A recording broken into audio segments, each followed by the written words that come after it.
मैं कलकत्ता महानगर और आसपास के अन्य सभी क्षेत्रों से आए हुए सभी श्रोताओं बंधुओं का हार्दिक स्वागत करती हूँ।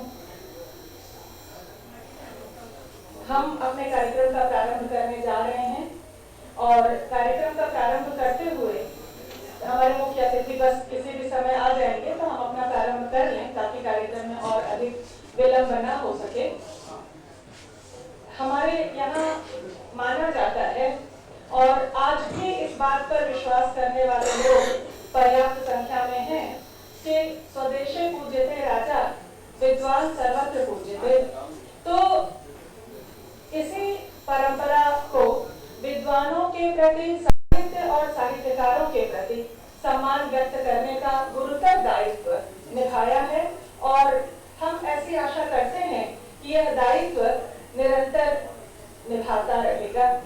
भारतीय भाषा परिषद के द्वारा आयोजित इस पुरस्कार समारोह में मैं सर्वप्रथम सभी सम्मानित पुरस्कृत साहित्यकारों को मंच पर आने के लिए आमंत्रित करती हूँ। मंच पर उनका सम्मान करने के लिए उन्हें आमंत्रित करती हूँ। श्री भालचंद्र नेमाड़े जी से आग्रह करती हूँ कि कृपया मंच पर अपना स्थान ग्रहण करें।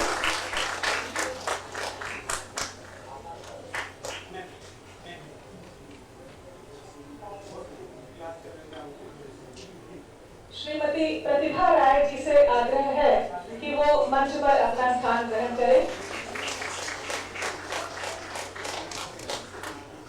डॉक्टर एन गोपी, कर्तृत्व समुद्र पुरस्कार से सम्मानित होने वाले डॉक्टर एन गोपी से आग्रह है कि उन्हें मंच पर अपना स्थान ग्रहण करें। श्रीमती मधु काकरिया जी से आग्रह करती हूँ कि वो मंच पर अपना स्थान ग्रहण करें। विषय है कि आज के हमारे मुख्य अतिथि श्री शेंदु मुखोपाध्याय जी बांग्ला भाषा के विशिष्ट साहित्यकार वो सभा कक्ष में पधार चुके हैं। मैं उनसे आग्रह करती हूँ कि कृपया मंच पर अपना स्थान ग्रहण करें। विकी कृपया उन्हें मंच पर लेकर के आए। हम अपने साहित्यकारों का सम्मान पुष्प की पंखुड़ियों से कर रहे हैं, गुलाब की सुगंध के साथ मंच पर उन्हें आमंत्रित कर रहे हैं। कुछ ज्यादा डालें ताकि दिखाई भी पड़े। युवा पुरस्कार प्राप्त करने वाले श्री वामथोई कुमार जी से आग्रह है कि मंच पर अपना स्थान ग्रहण करें। श्री एम एस सुमेश कृष्णन, सुमेश जी कृपया मंच पर आए। श्री ओम नागर जी से प्रार्थना करती हूँ कि वो मंच पर आए। श्री शेखर मल्लिक कृपया मंच पर अपना स्थान ग्रहण करें। भारतीय भाषा परिषद की अध्यक्ष डॉक्टर कुसुम खेमानी जी से आग्रह है कि मंच पर कुर्सी पर अपना स्थान ग्रहण करें। मंच पर तो वो हैं, प्लीज बैठे दीजिए। भारतीय भाषा परिषद के उपाध्यक्ष श्री प्रदीप चोपड़ा जी से आग्रह है कि मंच पर अपना स्थान ग्रहण करें। भारतीय भाषा परिषद के निदेशक डॉक्टर शंभुनाथ जी से आग्रह करती हूँ कि मंच पर अपना स्थान ग्रहण करें।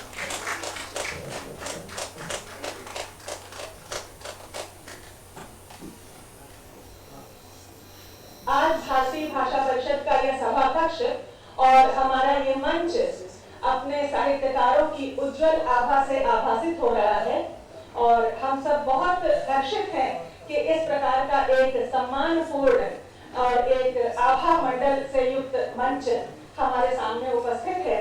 मैं सभी से आग्रह करती हूँ कि कृपया दीप प्रज्वलन के लिए दीपक के पास आए। मंच पर उपस्थित सभी से आग्रह करती हूँ कि कृपया दीप प्रज्वलन के लिए मंच पर आए।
में कार्यक्रम का प्रारंभ करते हुए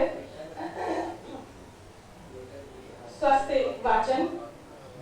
स्वस्ति मात्र उतपित्रेणो अस्तु स्वस्ति गोभ्यो जगते पुरुषेभ्यः विश्वं सुभूतं सुविदत्रं नो अस्तु ज्योतिर्वदृशेम सूर्यम् यां मेधां देवगणाः पितरश्चोपासते तया मामद्य मेधयाग्ने मेधाविनं कुरु। इस स्वस्ति कामना के साथ विद्वानों के सम्मान का यह कार्यक्रम प्रारंभ होता है। मैं डॉक्टर कुसुम खेमानी जी से आग्रह करूंगी कि हमारे आज के मुख्य अतिथि कलकत्ता और बांग्ला भाषा के विशिष्ट साहित्यकार जिन्होंने बड़े और वयस्क व्यक्तियों के लिए तो अपनी रचनाएं रची ही, साथ साथ अपने मन को बाल मन से मिलाकर बच्चों के लिए भी रचनाएं रची हैं, जिनकी रचनाओं पर आदरणीय शीर्षेंदु मुखोपाध्याय जी को पुष्प स्तबक देकर उन्हें सम्मानित करें। उन्हें अंगवस्त्र उड़ा रहे हैं हमारे सबके अनेकों के अध्यापक डॉक्टर शंभुनाथ जी, परिषद के निदेशक।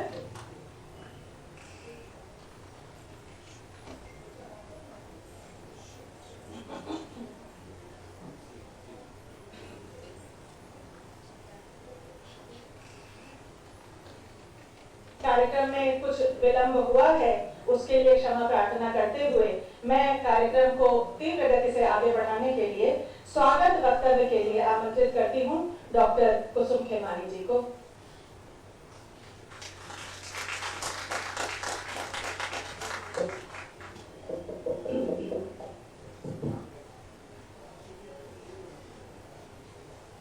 आज यह प्रांगण जगमगा कर रहा है, हमारा ये पूरा ऑडिटोरियम, और आप जैसे विद्वान सब यहाँ आए, हम आप सबके आभारी हैं।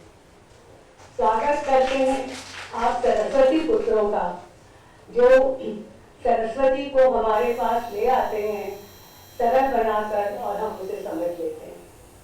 आप सब सरस्वती पुत्रों को हम नमन करते हैं, आपका स्वागत करते हैं और हम प्रभु से कामना करते हैं आप लोग इसी प्रकार हमेशा लिखते रहें और ध्यान दे पाएगा।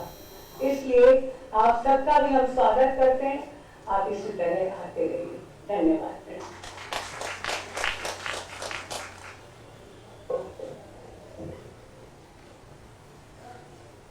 धन्यवाद कुसुम दीदी। साहित्यकार का सम्मान वस्तुतः हमारे संवेदनशील होने का परिचायक है, और जब भारतीय भाषाओं के साहित्यकारों का सम्मान होता है, सबका सौभाग्य है। लेकिन मैं ये बात जरूर कहना चाहूंगी कि जब इस प्रकार के बहुभाषाओं के कार्यक्रम में हमारे सामने अच्छी संख्या में श्रोता भी उपस्थित होते हैं, तो कहीं न कहीं इस बात का आश्वासन मिलता है कि साहित्य और साहित्यकार इस 21वीं शताब्दी, जिसे कहीं न कहीं गति की शताब्दी और कभी यंत्र की शताब्दी कहते रहते हैं, उस समय भी साहित्य और साहित्यकार की धारा, उनका अस्तित्व, उनका व्यक्तित्व, उनका प्रभाव बना हुआ है, और इसके लिए आप सब साधुवाद के पात्र हैं। वस्तुतः साहित्यकार का सम्मान हमारे सामाजिक दायित्व बोध का भी परिचय देता है। मुझे आचार्य नरेंद्र देव की एक उक्ति याद आती है कि संस्कृति की परिभाषा देते हुए वो ये कहते हैं कि संस्कृति वास्तव में मानव चित्त की खेती, यह मानव चित्त के अंदर चलने वाली एक निरंतर सतत प्रक्रिया है, और इस प्रक्रिया को बड़े दायित्व के साथ अपने हृदय की अनुभूतियों से सींचते हुए पूर्ण करते हैं हमारे साहित्यकार। तो आज इन्हीं साहित्यकारों के प्रति, इन्हीं साहित्यकारों के सम्मान के कार्यक्रम में हम सब एकत्रित हुए हैं, और अब हम सम्मान का यह कार्यक्रम, औपचारिक कार्यक्रम प्रारंभ करते हैं। मैं सर्वप्रथम श्री भालचंद्र नेमाड़े जी से आग्रह करती हूँ कि कृपया मंच के बीच में आए। श्री भालचंद्र नेमाड़े जी ज्ञानपीठ पुरस्कार से सम्मानित जनजीवन से जुड़े मराठी के शीर्षस्थ कथाकार हैं। मुंबई विश्वविद्यालय के तुलनात्मक साहित्य विभाग के प्रोफेसर रहे और भारत की सामाजिक विसंगतियों को इन्होंने अपने साहित्य में नई दृष्टि से और अत्यंत कलात्मक दृष्टि से उकेरा। कौशल और हिंदू इत्यादि उपन्यासों से उन्हें विशेष प्रसिद्धि प्राप्त हुई। मैं डॉक्टर कुसुम खेमानी से आग्रह करती हूँ कि वो उनके मानपत्र का वाचन करें।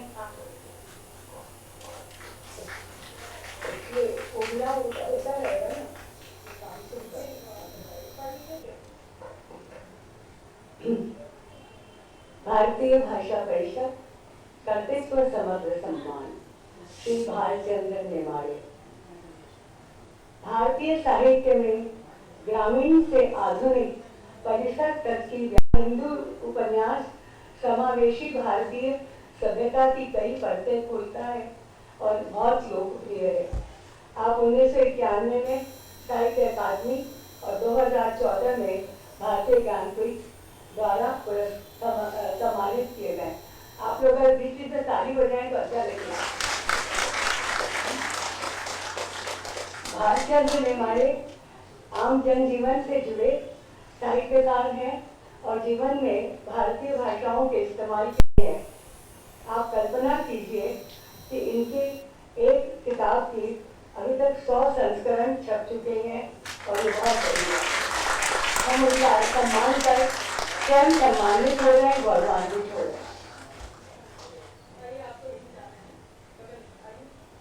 मुझे जाना है।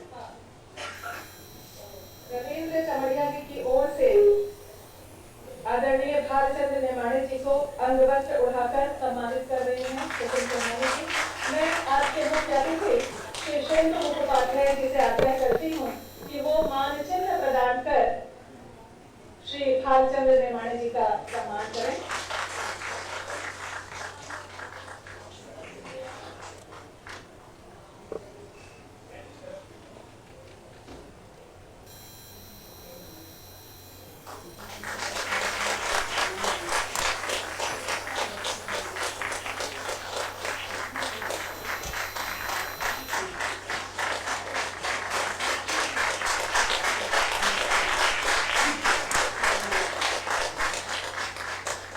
हम सम्मानित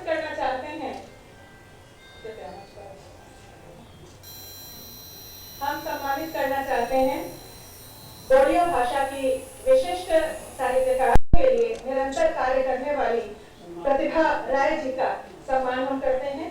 मैं मानपत्र वाचन के लिए आमंत्रित करती हूँ डॉक्टर कुसुम खेमानी जी को।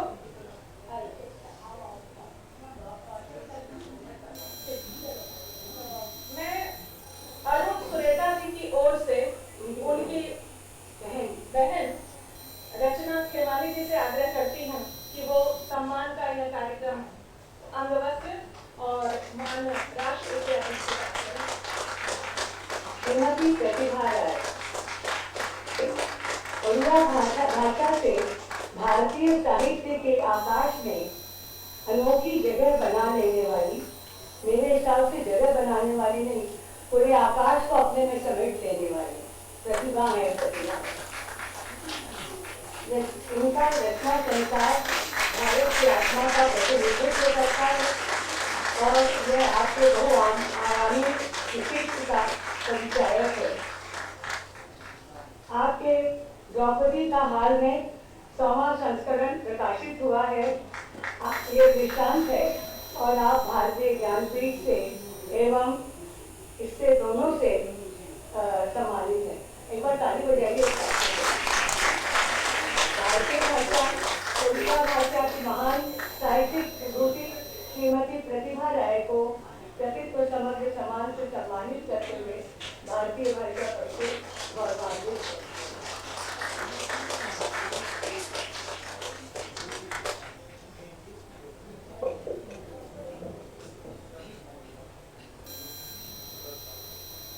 तेलुगु भाषा के विशिष्ट साहित्यकार और आज हमारे यहाँ हमारे उत्सव के सम्मानित साहित्यकार श्री एन गोपी जी से आग्रह करती हूँ कि कृपया मंच पर आए।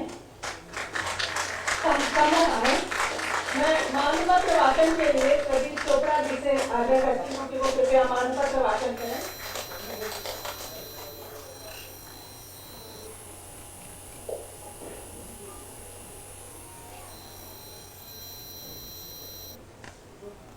भारतीय भाषा परिषद कृतित्व समग्र सम्मान 2023 श्री एन गोपी अभिनंदन पत्र। अपने रचनाशील स्वभाव में विनम्र और मधुर श्री एन गोपी एक विशिष्ट शिक्षाविद होने के साथ तेलुगु काव्य जगत के मूर्धन्य नक्षत्र हैं। वे पोट्टी श्रीमानु तेलुगु विश्वविद्यालय के कुलपति रह चुके हैं और एक मानवतावादी लेखक हैं।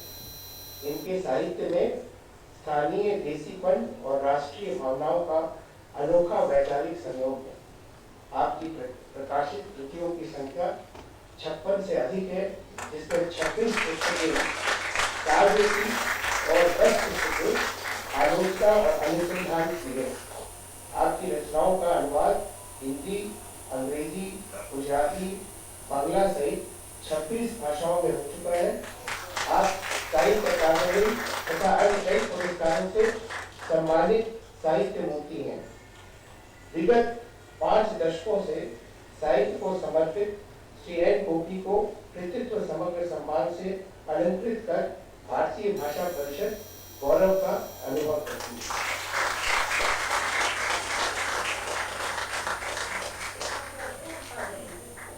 संजीव अग्रवाल जी की ओर से विमला पोद्दार जी से आग्रह है कि वो सम्मान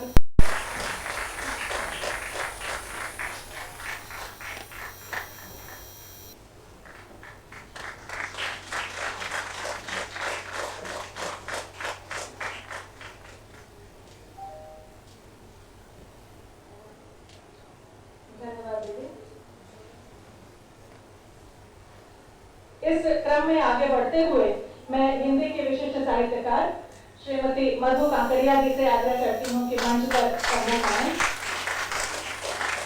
और चूंकि हिंदी के साहित्यकार हैं तो थोड़ा सा विशेष अधिकार लेते हुए शंभुनाथ सर ने इस अधिकार को लेने का मुझे दायित्व भी दिया। और मैं थोड़ा ये बोल देती हूँ, कलकत्ता विश्वविद्यालय की प्राध्यापिका शालीन, जागरूक और जुझारू व्यक्तित्व से संपन्न श्रीमती मधु कांकरिया ने हिंदी कथा साहित्य को स्त्री के बहुआयामी स्वर से समृद्ध किया है। आप हिंदी की प्रतिष्ठित लेखिका हैं। आपने अपने कथा साहित्य में भारतीय यथार्थ के उन हिस्सों से पाठकों को परिचित कराया है जो अछूते और मार्मिक हैं। सामाजिक सम्मान से वंचित स्त्रियों की पीड़ा और जिजीविषा आपकी रचनाओं के प्रमुख विषय रहे हैं। कोलकाता में कंप्यूटर के काम से अपने सक्रिय जीवन की शुरुआत करने वाली श्रीमती मधु कांकरिया के 7 उपन्यास, 10 कहानी संग्रह और सामाजिक विमर्श की 3 पुस्तकें प्रकाशित हैं। आपके उपन्यास चुंबकन किनार का तेलुगु में अनुवाद हुआ है और आपका यात्रा वृत्तांत बादलों में बारूद भी कई भाषाओं में लोकप्रिय हुआ है। आपकी रचनाओं में नवीनता के साथ समाज और संस्कृति की ज्वलंत समस्याओं के चित्र हैं। श्रीमती मधु कांकरिया को कर्तृत्व मधु कांकरिया जी का सम्मान करें। मुख्य अतिथि श्री शेषेंदुदा से आग्रह है कि वो मान चिन्ह प्रदान करें।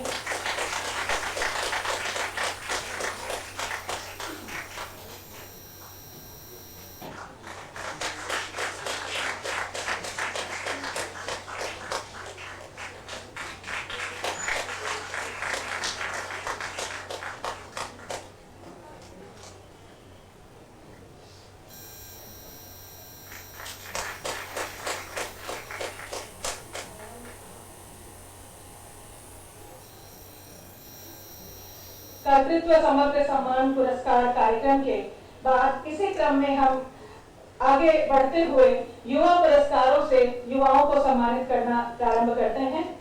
युवा पुरस्कार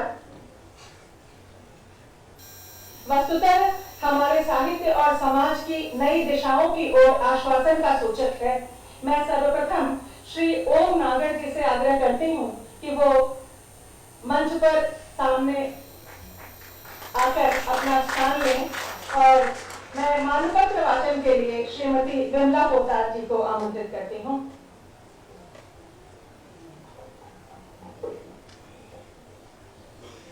भारतीय भाषा परिषद युवा पुरस्कार 2023 श्री ओम नागर। राजस्थानी भाषा को अपने लेखन से आधुनिक उत्कर्ष प्रदान करने वाले बहुप्रतिभाशाली श्री ओम नागर अपनी कृतियों में एक नई राष्ट्रीय और सामाजिक चेतना के साथ उपस्थित होते हैं। वे राजस्थानी के प्रखर दृष्टि संपन्न लेखक हैं। इनके अब तक 4 कविता संग्रह और कथेता गद्य की पुस्तक प्रकाशित है। आप राजस्थानी में अनुवादक और डायरी लेखक के रूप में विशेष रूप से विख्यात हैं। श्री ओम नागर की कविताओं का हिंदी, पंजाबी, गुजराती, अंग्रेजी और कई अन्य भाषाओं में अनुवाद प्रकाशित हो चुका है। आपने साहित्य अकादमी के युवा पुरस्कार सहित कई सम्मान प्राप्त किए हैं। कला, पत्रकारिता, संस्कृति में विशेष योगदान देने वाले श्री ओम नागर को युवा पुरस्कार से सम्मानित करते हुए भारतीय भाषा परिषद गौरव का बोध कर रही है। मैं श्री प्रदीप चोपड़ा जी से आग्रह करती हूँ कि वो अंगवस्त्र, मानराशि, पुष्पस्तवक इत्यादि देकर उन्हें सम्मानित करें। श्री शेंदुदा से आग्रह है कि मानचिन्ह प्रदान कर युवा साहित्यकार का उत्साहवर्धन करें।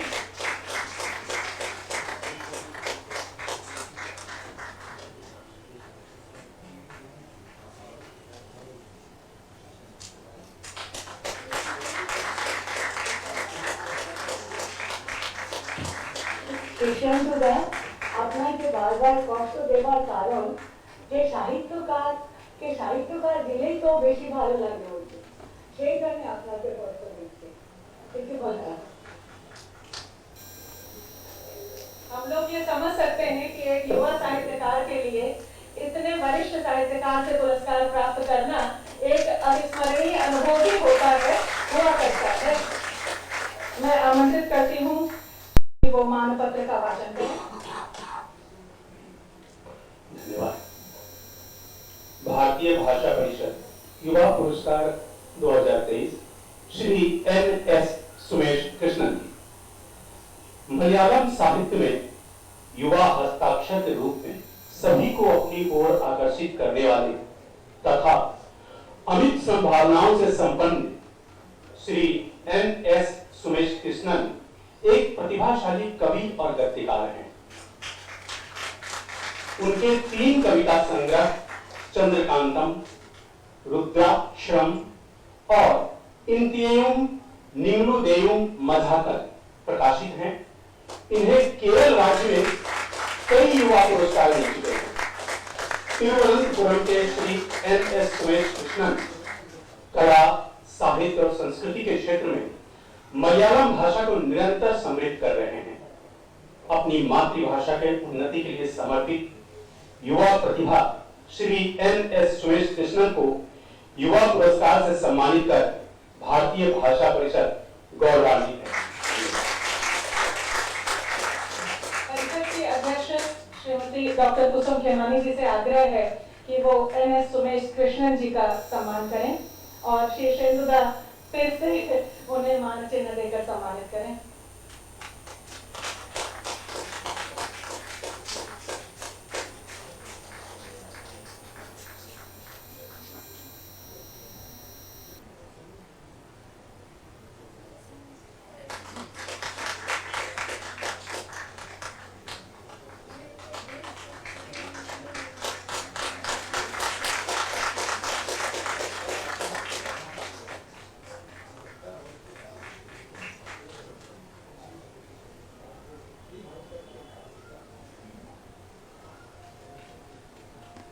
हम आमंत्रित करते हैं भारतीय भाषा परिषद के मंच पर सम्मुख आने के लिए श्री वांगफई खुमान, जो मणिपुरी के चर्चित युवा कवि हैं।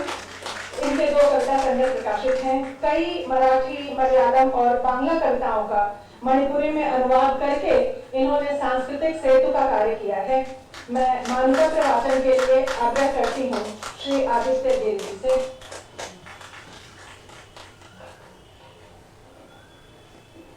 नमस्कार। भारतीय भाषा परिषद युवा पुरस्कार 2023 श्री वांगथोई खोमन अभिनंदन पत्र। मणिपुर में अपने रचनात्मक लेखन तथा सामाजिक कार्यों से विशिष्ट स्थान बनाने वाले श्री वांगथोई खोमन मणिपुरी भाषा के प्रतिभाशाली युवा कवि हैं। आप मणिपुरी में नौ ऊर्जा से परिपूरित साहित्य रचना कर रहे हैं। अब तक इनके 2 कविता संग्रह प्रकाशित हैं। इन्हें मणिपुर के पेट्रियोटिक राइटर्स फोरम तथा साहित्य अकादमी का युवा पुरस्कार मिल चुका है। इन्होंने कई युवा लेखक उत्सवों में हिस्सा लिया है। श्री वांगथोई खोमन ने कई मराठी, मलयालम और बांग्ला कवियों की रचनाओं का मणिपुरी में अनुवाद करके भाषाई सेतु का कार्य किया है और सांस्कृतिक सक्रियता का अनुकरणीय उदाहरण उपस्थित किया है। मणिपुरी के उदीयमान युवा कवि श्री वांगथोई खोमन को युवा पुरस्कार से सम्मानित करके भारतीय भाषा परिषद अपने को धन्य महसूस करती है।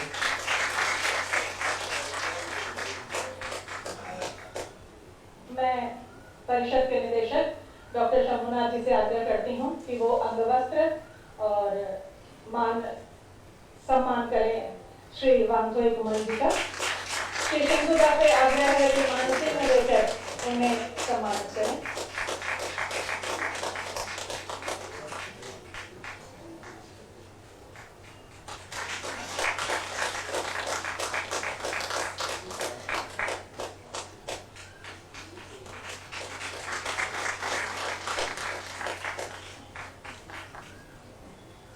धन्यवाद। मैं इस क्रम को आगे बढ़ाते हुए आज के युवा साहित्यकार, हिंदी के चर्चित युवा कहानीकार शेखर मल्लिक जी से आग्रह करती हूँ कि वो मंच पर आए, सम्मुख आए। आदिवासी जीवन और संघर्ष को विषय बनाकर लिखने वाले बहुमुखी प्रतिभा के लेखक शेखर मल्लिक जी, जिनके 3 कहानी संग्रह और कालचिति उपन्यास के लिए ये विशेष चर्चित रहे हैं। मैं डॉक्टर संजय जायसवाल से आग्रह करती हूँ कि इनके मानपत्र का वाचन करें।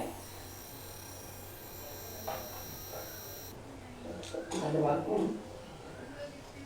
भारतीय भाषा परिषद युवा पुरस्कार 2023 श्री शेखर मल्लिक। हिंदी में आदिवासी जीवन और संघर्ष को विषय बनाकर लिखने वाले बहुमुखी प्रतिभा के लेखकों में श्री शेखर मल्लिक का अपना विशिष्ट स्थान है। इनके 3 कहानी संग्रह काफी चर्चित हुए हैं और एक उपन्यास कालचिति है वो काफी सराहा गया है। इनकी कृतियां समाज के वंचित और आदिवासी लोगों के जीवन यथार्थों को न केवल गहरी संवेदनशीलता के साथ बल्कि कलात्मक ढंग से उकेरती हैं। श्री शेखर मल्लिक की रचनाएं झारखंड की आदिवासी स्त्रियों को नेतृत्व प्रदान करते हुए उनके स्वाभिमान और अधिकार बोध का अनोखा दस्तावेज बन जाती हैं।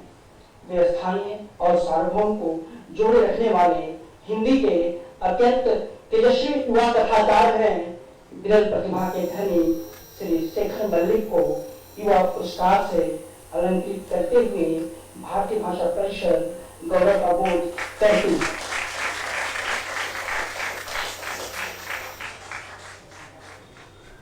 मैं आदरणीय श्री शेंदुदा से आग्रह करती हूँ कि वो उन्हें पुरस्कृत करते हुए मान चिन्ह भी प्रदान करें।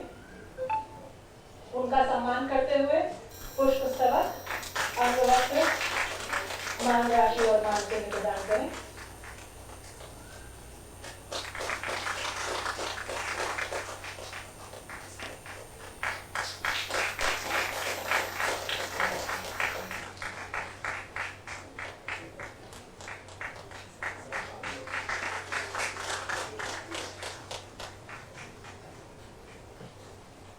हम अब एक बार सामूहिक रूप से सभी सम्मानित साहित्यकारों के सम्मान में तालियां बजाकर एक बार सभी का सम्मान कर सकते हैं। उपाध्याय जी का वक्तव्य भी सुनेंगे। सभी पुरस्कृत रचनाकारों की ओर से स्वीकृति वक्तव्य के लिए आमंत्रित करती हूँ श्री भालचंद्र नेमाड़े जी को। इनका वक्तव्य हम बाद में फिर सुनेंगे। अभी तो एक औपचारिक स्वीकृति वक्तव्य।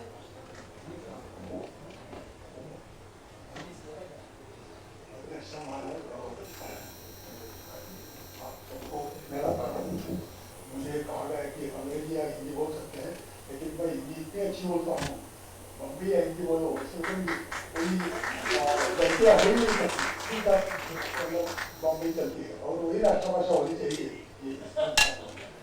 इसीलिए सब हमारे जो दोस्त है इतने बड़े बड़े हैं मराठी में बोलूँगा तो इथे जमलेल्या सगळ्या मित्रांच्या वतीने आणि त्यांच्यासाठी आपल्या भारतीय भाषा परिषदेचे अत्यंत ऋण मान्य करतो। मैं सबसे अच्छी बात कहना चाहूँगा कि मैं खुश इसलिए हूँ कि पूरे देश भर जो हमारी पूरी भारतीय संस्कृति थी वो सब मिलके थी एक बहुत बड़ी व्यवस्था थी महाव्यवस्था। तो वो लिंग्विस्टिक स्टेट्स होने के बाद भाषावार प्रांत रचना होने के बाद छोटी छोटी हो गई द्वीप कल्चर हो गई द्वीप संस्कृति हो रही है और ये बहुत बुरी बात है। तो मराठी में क्या होता है तमिल में नहीं समझता तमिल में क्या होता है वो बंगाली में नहीं समझता और खासी गारो और नेपाली हो तो छोड़े दो तो हम जानते ही नहीं ये गलत बात है। ये पहले नहीं था। हमारे यहाँ के जो बड़े बड़े लोग थे हमारे यहाँ नामदेव जी तुकाराम सबको कम से कम 2-3 भाषाएं आती। नामदेव जी ने तो 7-8 भाषा में लिखा है। हमारे यहाँ तो कबीर जी कितनी भाषा बोलते थे गाली कितनी भाषा बोलते थे आजकल एक पूर्णा वस्तु है। तो ये भारतीय भाषा परिषद का हम सब लोगों के वजह से तरह से मैं बहुत एहसानमंद हूँ कि फिर हमें जो बड़ी महाव्यवस्था है भारतीय उसकी जान पहचान इधर आने के बाद हुई। मैं आज जो भारतीय भाषा में जितने सब पदाधिकारी है हेमानी जी चोपड़ा जी राजेश शुक्ला पोद्दार सुशील कांति आदित्य गिरी के अध्यक्ष शिवसेनी उपाध्यक्ष सबका मैं बहुत आभारी हूँ। और ये सच है कि आपकी जो कल्पना है भारतीय भाषा परिषद निरंतर भारतीय भाषाओं की उन्नति भारतीय भाषाओं के विकास और भारतीय भाषाओं के प्रसार को लेकर सक्रिय रही है और कभी मध्यम गति है कभी तीव्र गति है और आपकी ये कामना पूर्ण करने की ओर हम सब जरूर आगे बढ़ेंगे।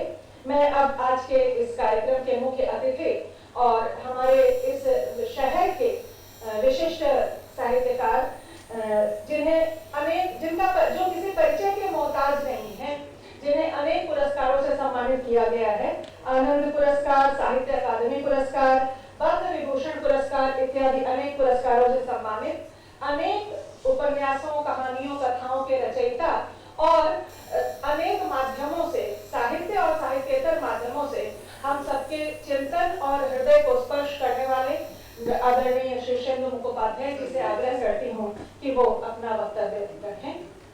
शिवशेंदु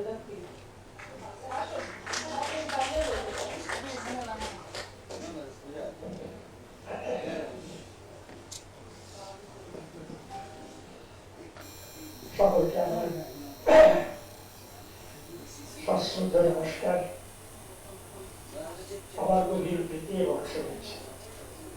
আজকে যারা যে সমস্ত বিশিষ্ট ভারতীয় সাহিত্যিক কবি এখানে সম্মানিত হলেন তাদের সকলকে আমার অভিনন্দন আমার শ্রদ্ধা এবং আমার ভালোবাসা।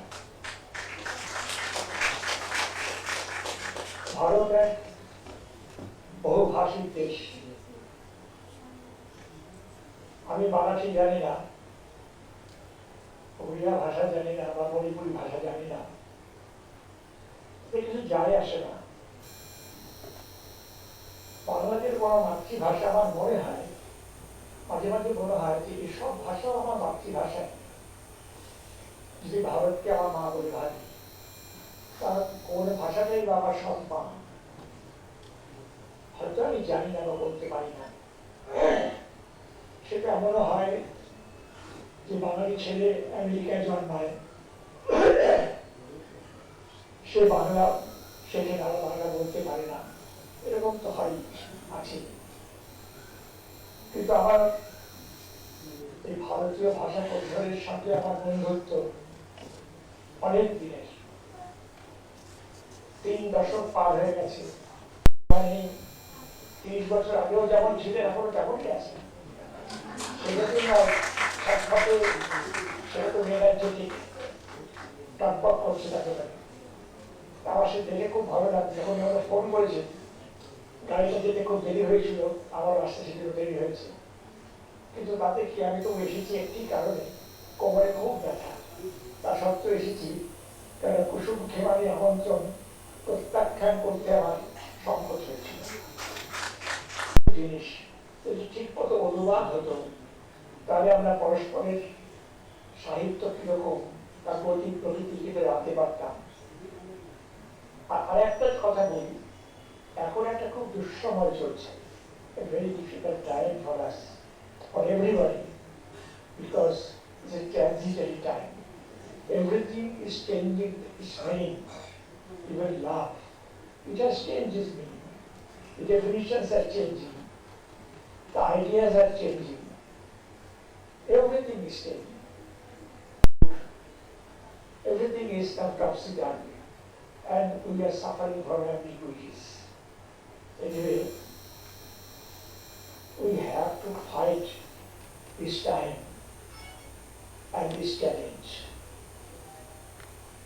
सबको बधाई हो, अपना ভালো থাকবেন, সাহিত্য পড়বেন, সাহিত্য সংগ্রহ করবেন। সাহিত্য একমাত্র আমাদের জীবনের দিশা দেখাতে পারে, বাঁচতে সাহায্য করতে পারে, বাঁচাটাকে উপভোগ্য করে তুলতে পারে। নমস্কার।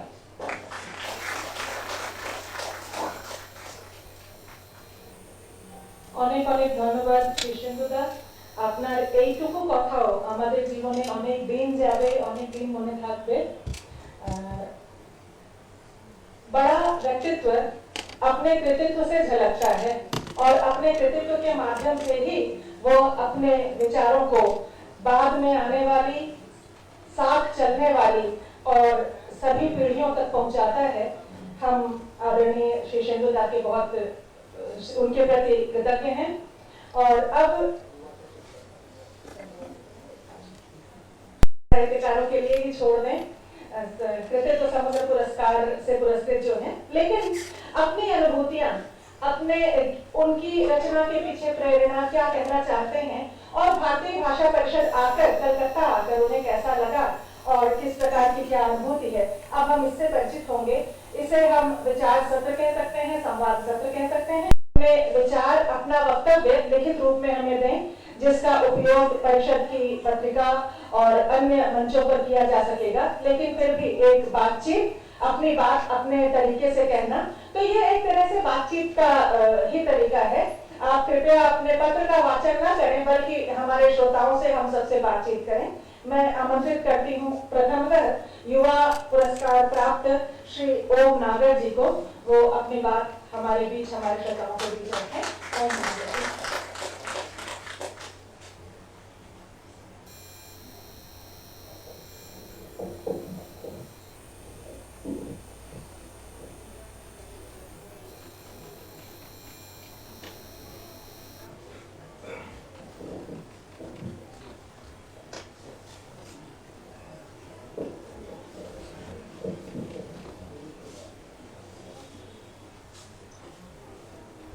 सबसे पहले तो मंचासीन सभी अग्रज लेखकों का मेरा प्रणाम। दुविधा ये हो गई है कि पहले जब हमें कहा गया था तो हमने कहा था कि हम बिना लिखे ही कुछ 2-4 मिनट बोल लेंगे। बाद में ये पत्र आया कि आपको लिख कर लेना है। अब दुविधा ये हो गई कि लिखा हुआ पढ़े तो ज्यादा बेहतर है, 5 से 7 मिनट का समय लगेगा, क्योंकि वो बात ज्यादा नहीं तो बात फिर पसर जाएंगे, बात इससे उससे और कहीं दूर चली जाएगी। तो मैं चाहता हूं कि पहले तो आभार राजस्थानी के युवा लेखक के रूप में भारतीय भाषा परिषद ने मुझे सम्मानित किया। सर्वप्रथम तो भारतीय भाषा परिषद का हृदय से आभार व्यक्त करता हूं कि इस प्रतिष्ठित संस्था ने युवा पुरस्कार के लिए मुझे अकिंचन का चयन किया। उससे भी अधिक इस हेतु कृतज्ञ हूँ कि आपने मेरा चयन मेरी मातृभाषा राजस्थानी में योगदान के लिए किया है। यह सम्मान दशकों से संविधान की 8वीं अनुसूची में शामिल किए जाने की बात जो रही, मेरी मातृभाषा राजस्थानी का भी सम्मान है। इस अवसर पर मुझे राजस्थानी के मुठन्ने कवि कन्हैयालाल सेठिया जी का एक जगचावा दोहा याद आ रहा है, जिनकी कविताओं की अनगूंज इस कोलकाता शहर की आबोहवा में भी महसूस की जा सकती है। मायर भाषा बोलता जिन्ने आवे लाज, इस्या कपूरता से दुखी आंखों देश समाज। शायद ही कोई हो जिसे अपनी मातृभाषा पर गर्व की अनुभूति न हो। मुझे भी है ठीक आप ही की तरह। जीवन की उमंग, उल्लास, सुख दुख सब मातृभाषा के आंगन में पल्लवित होते हैं, खिलते हैं। मुझे सदा लगता रहा कि ये जो अपनी भाषा में कह रहा हूं वह किसी पराई भाषा में संभव नहीं। क्यों लिखता हूं और क्या लिखना चाहिए, सृजन प्रक्रिया क्या है, कला और रचाव का कोई माध्यम हो, इस एक प्रश्न से सामना हर रचयिता का होता है। समय के सवालों से मेरी मुठभेड़ भी जारी है। कभी कभी लगता है कागज पर उतरी हुई कविता सभी उभरते जलते हुए सवालों का संभावनाशील उत्तर है, जिसे सृजते हाशिए पर प्रतिप्रश्न भी उगड़ रहे होते हैं। लेकिन जीवन जगत के सारे सवालों का जवाब तो कविता नहीं हो सकती। वो तो चुप समय का सन्नाटा भर ध्वस्त करती है, बुलडोजर की तरह नहीं, कुदाली की तरह। अपने कठोर समय को अधिक पोसरा और उर्वर करते हुए, ताकि मनुष्यता के बीज अंकुरित हो सके। कभी प्रथमतः तो कई बार लगा कि निर्मित नहीं, नष्ट हो रहा हूं। लेकिन गांव, घर, खेत की सजल स्मृतियों ने अब भी अपनी मिट्टी से जस का तस बांधे रखा है। गांव, घर, खेत, खलियान के मन पास में बंधा मेरे जैसा कवि लेखक पहले पहल स्मृति मुठभेड़ को उद्वेलित करती है। स्मृति और यथार्थ के मध्य पेंडुलम से झूलती कविता को कविता बनाए रखना हर कवि के समक्ष बड़ी चुनौती है। लेकिन मन से, हृदय से, कागज या डेस्कटॉप की उज्जवल स्क्रीन पर उतरती कविता के अबूझ मार्ग को कोई नहीं बूझ सका है। मैं तो बिल्कुल नहीं। अभी तो यात्रा शुरू हुई है। आगे कोई भनक लगी तो कागज के कान में जरूर कहूंगा, सावधान, कविता आ रही है। कभी कविता में दुख रचता है और करुणा उपजाता है। जैसे जगत के सारे दुख, पीड़ाएं, उदासी, संतरास, यातनाएं सब उसके हैं। यहाँ मुझे मेरी एक लघु कविता याद आ रही है। दुख मन का है और मैं खुरसता हूँ दुख की देह है। दुख मन का है और मैं खुरसता हूँ दुख की देह है के बारे में लिखना। अपने भीतर उमड़ते, घुमड़ते, जलते, बुझते अनूठे रसायन के बारे में पुख्ता सा कह देना, वो भी तब जब सुख क्षणभंगुर हो और दुख अमर। अंतस में हजारों हजार जीवें बड़बड़ाती हैं। कवि और कविता दोनों ही एक दूसरे को रचते हैं और एक दूसरे को बिसुरते भी हैं और बिसुरते हुए रचते हैं। लेकिन मैं और मेरे भीतर का कवि गांव में छूट गई उस माँ को बहुत याद करता है, जो स्कूल के दिनों में कॉपी और किताब की सार संभाल का जिम्मा बड़ी मुस्तैदी से उठाती थी। निरमा वासी पाउडर की पॉलिथीन की थैली खाली होती तो उसे किताब का कवर बना देती थी। छोटी सुई से बारीक धागे की तुरपाई की स्मृति आज भी कविता की कोई सीवन उधरने नहीं देती। कविता के रचाव का या लेखन का भी कोई उद्देश्य तो होता है। इसका बहुत बाद में भान हुआ, यानी कि कविता में विचार की चिलक भी अनिवार्य है। विचार मस्तिष्क का हिस्सेदार है और भाव मन के। विचार एक तरफा, एक दिश होता है, जबकि भाव चौदिश, चौर, विस्तारित। कवि के साथ सार्थक विडंबना यह है कि उसे चौतरफा होते हुए भी अंततः एक तरफा होना होता है। मनुष्यता की तरफ एक तरफा, अमानवीयता के विरुद्ध प्रेम के चौदिश। आज जब संपूर्ण विश्व एक ग्लोबल विलेज की अवधारणा में जकड़ा जा रहा है, अपनी विविधताओं को नष्ट करने को आतुर दुनिया बारूद के ढेर पर बैठी है, हर कोई धरती को उजाड़ कर चांद पर घर बनाना चाहता है। विभिन्नताओं से उपजता आश्चर्य और जीवन से विनोद गायब है। मनुष्य मशीन होने की अंधी दौड़ में शामिल है।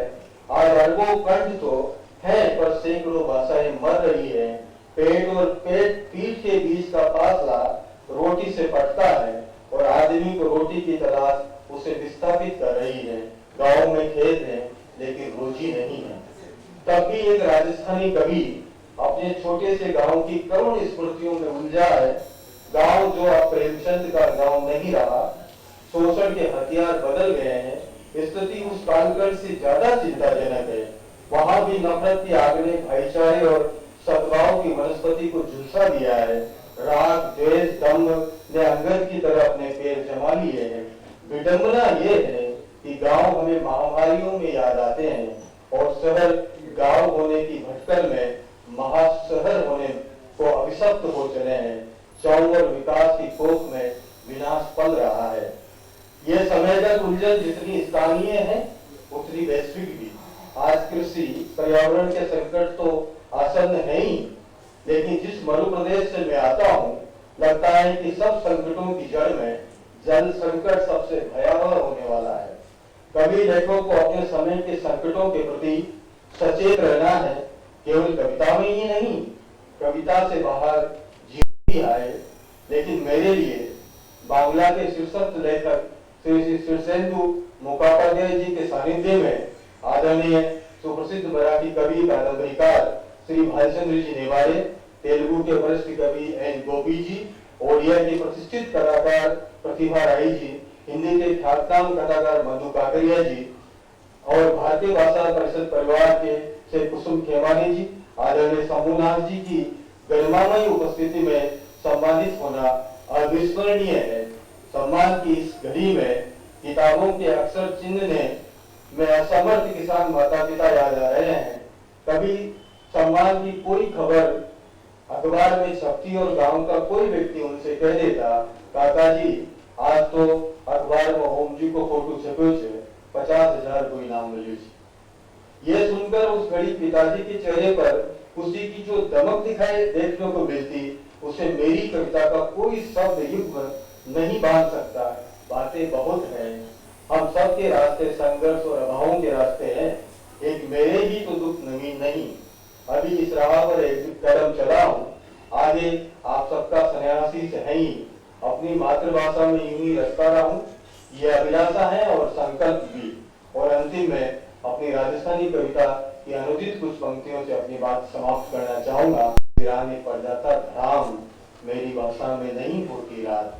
खेत में सदा टिटुरती है पगडंडियां, मेरी भाषा में नहीं होता कोई अवसर। मेरी भाषा में होते हैं सिर्फ किसान और मजदूर, मेरी भाषा में।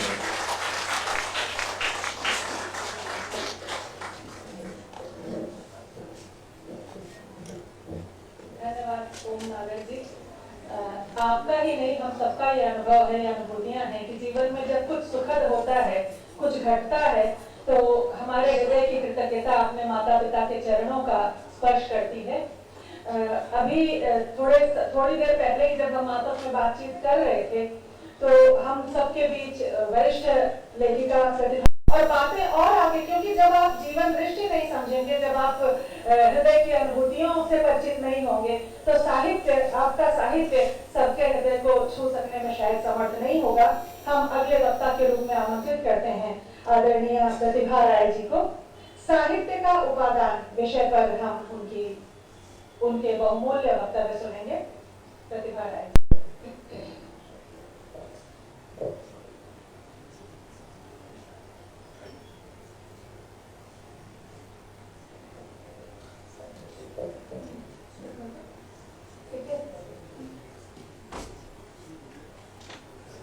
आदरणीय मुख्य अतिथि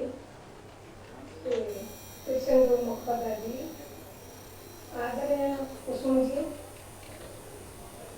शंभुनाथ जी, आदरणीय भालचंद्र जी, एन गोपी जी, मधु काकरिया जी, और हमारे जो युवा पुरस्कार जो है, युवा पुरस्कार और एन गोपी जी, ओम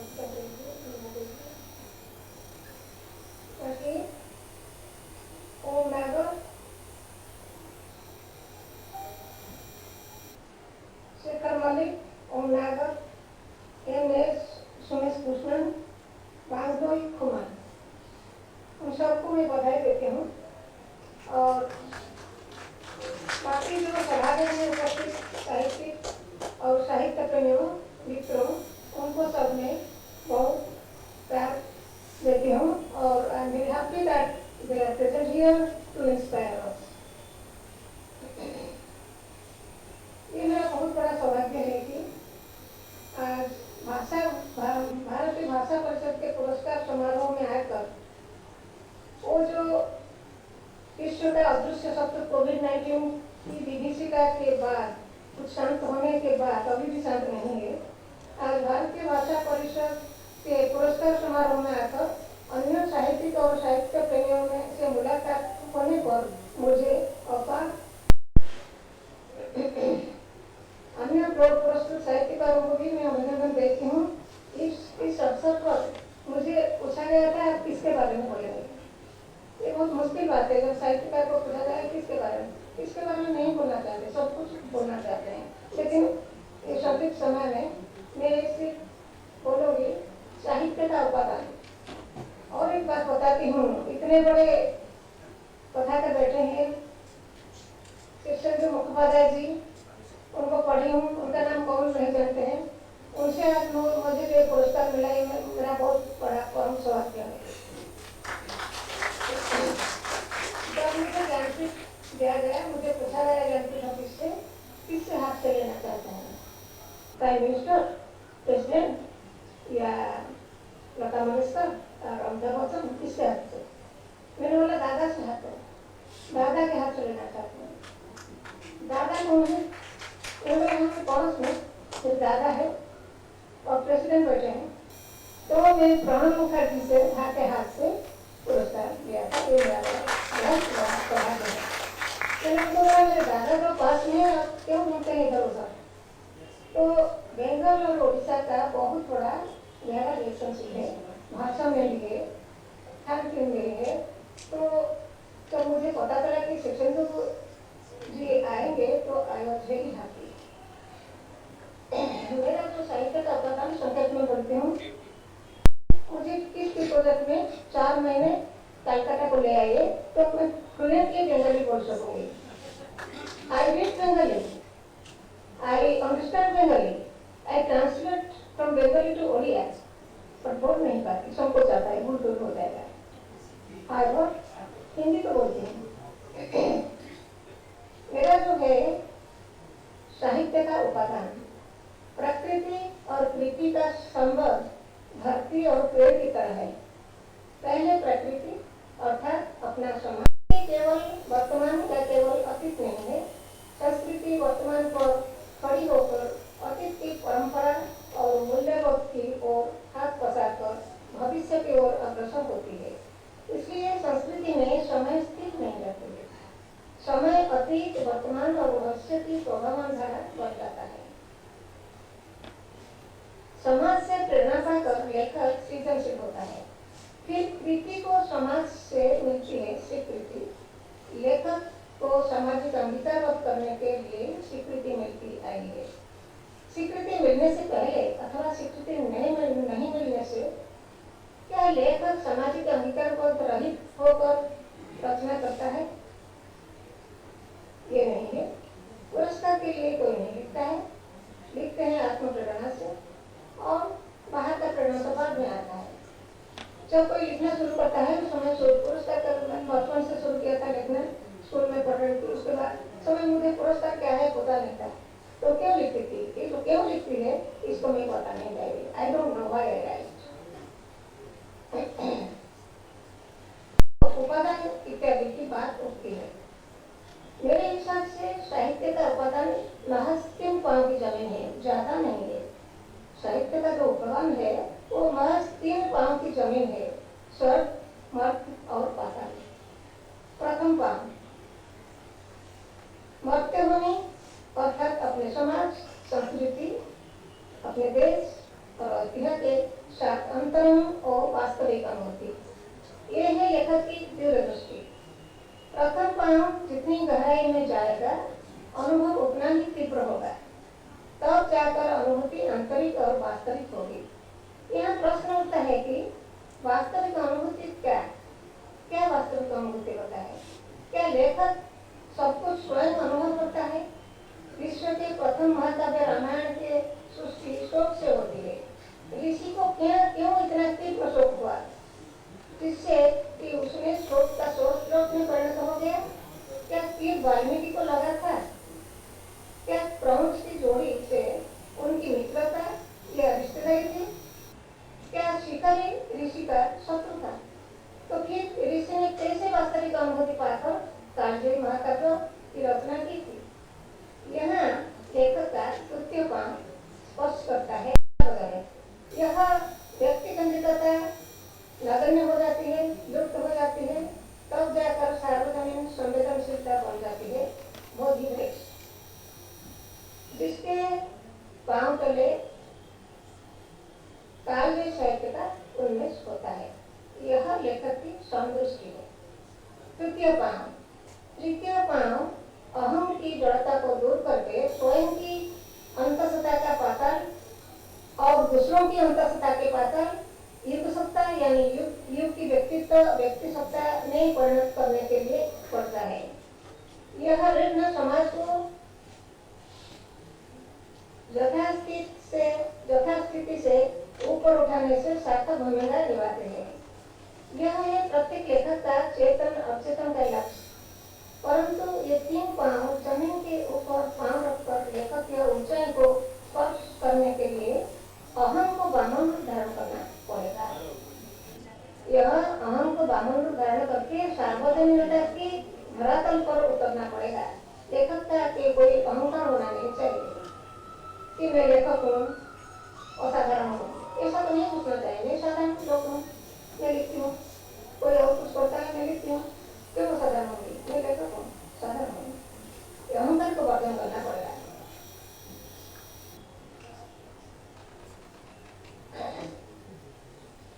तो सार्वजनिकता के धरातल पर उतरना पड़ेगा। हर तरह के भेदभाव और संकीर्णता को विसर्जित करके समग्र का हो जाना पड़ेगा। केवल जीवनानुभूति के प्रांजल वर्णन से श्रेष्ठ साहित्य का सृजन संभव नहीं है। समाज के प्रति दृष्टि मृत्यु संदेश नहीं होने से साहित्य का मूल्यता है। हालांकि यह सच है कि साहित्य नीतिशास्त्र या दर्शन शास्त्र नहीं, किंतु भाव में दर्शन नहीं होने से, सृष्टि के पीछे दृष्टि नहीं होने से सृष्टि का क्या मूल्य है? सत्यवाद भाषा और अर्थवाची शब्द साहित्य का नाभि पद्म है और साहित्य है संस्कृति का नाभि पद्म। समस्या साहित्य सृजन का उत्सव है। हमको समस्या चाहिए।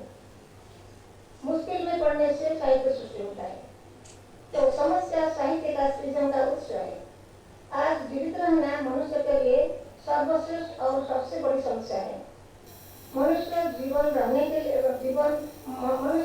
रहने के लिए पाप करता है, अन्याय भी करता है।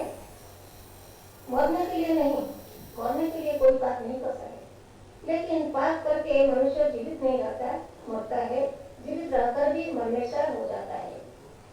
वो है समाज की, साहित्य की और लेखक का बहुत बड़ा समस्या। यह कहा जाता है कि संतान पैदा करना अर्थात बीज से अंकुरोद्गम होना और साहित्य सृजन करना एक जैसी बात है। हर रचना समाज की नारकीय स्थिति के विरुद्ध एक मधुर क्रांति है, रिवोल्ट है। इस मधुर क्रांति के बीज को लेकर लेखक किसी भी समाज धारण कर सकता है। उसके बाद जिस तरह बीज जमीन के नीचे रहता है, उसी तरह लेखक की भी एकाग्र और मग्न रहकर बीज के विकास के लिए अनुभूति की व्याप्ति तथा अनुभव की तीव्रता को उपलब्ध करने तक इंतजार करना पड़ता है। इस चुप्पी का अर्थ जड़ता नहीं है। समग्र मनन ये है, मनन की स्थिति है। जिस तरह बीज मिट्टी को तोड़ने से पहले खुद को तोड़ता है, बीज जो है ना, मिट्टी को तोड़ने से पहले खुद को तोड़ना है, उसी तरह लेखक को अपनी भावुकता प्रकट करने के लिए तोड़कर सार्वजनिकता के धरातल पर उत्तर पड़ना पड़ा, अर्थात लेखक और पात्र एक हो जाते हैं, यह विकसित होती है एक अंतर प्रेरणा जिसका मूल स्रोत है प्रेम। यह प्रेम असीम है, इसमें एक नहीं अनेक ब्रह्मांड समाहित है।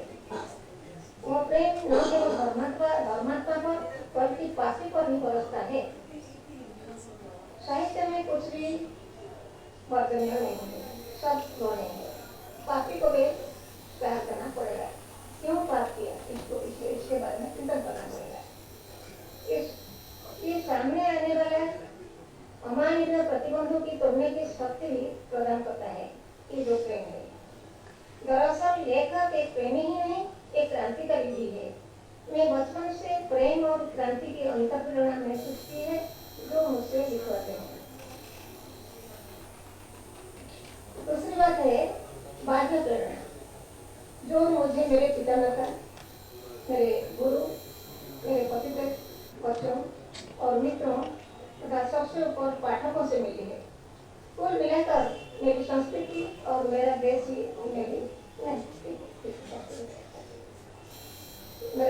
मेरी मूल प्रेरणा है।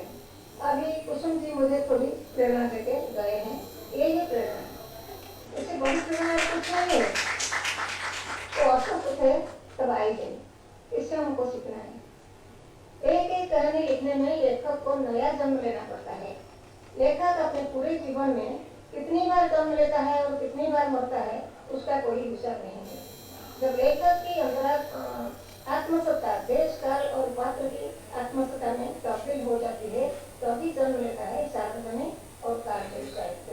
लेखक उन्हीं की बातें करता है जो अपनी बात कहना चाहते हुए भी नहीं करता है।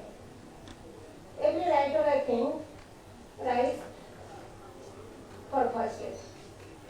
To voice the voiceless is the aim of all writers I think. इसलिए लेखक की प्रत्येक रचना एक एक युद्ध घोषणा है और उसके एक एक पात्र अपनी अपनी जगह अपनी ही शैली में एक एक क्रांति करते हैं। यही है मेरा अनुभव साहित्य के उत्पादन के बारे में। इतने बड़े राइटर के सामने निर्णायक जी बढ़ते हैं और शिष्य जी बढ़ते हैं, उनके सामने बहुत बड़ी बड़ी बात बोलते हैं। I don't know how far you are accepting मैं में पहुंच गई, इंडिया में पहुंच गई। धन्यवाद।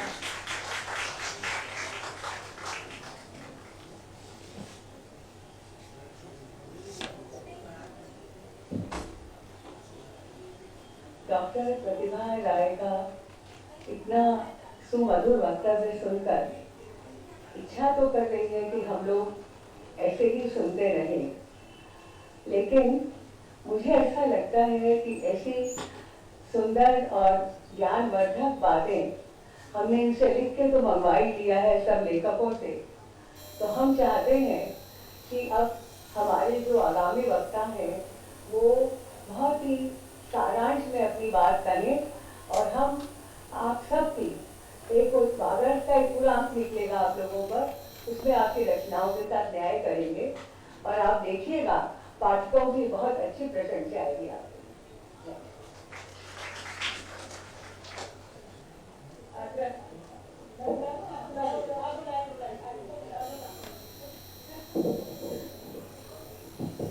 मधु मैं मधु को बुलाती हूँ, बहुत प्यारी है ये और 50-60 साल से करते हैं हमारा।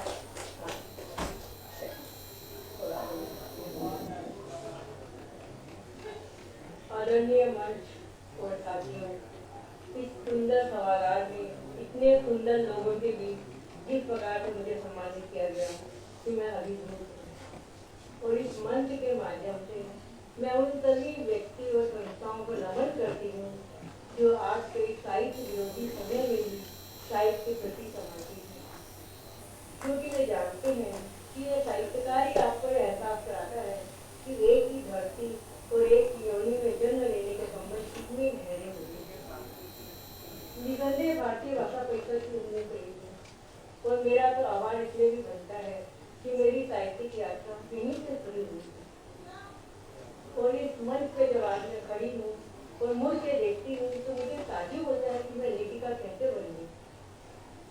मेरा सुख लेखिका बनने का आज जब मुड़ के देखती हूँ तो मुझे याद आता है एक समय था कि मैं सवालों से घिरी थी, असफलताओं से घिरी थी, जिंदगी में तनाव थे, बदमिजाजियाँ थी, तो मैं किताबों में डूब जाती थी और कुछ समय के लिए सही मुझे अपने सवालों के जवाब मिल जाते थे। और जब मैं पढ़ने लगी थी तो मैं आसपास देखने लगी थी और मेरी दुनिया बड़ी होने लगी थी।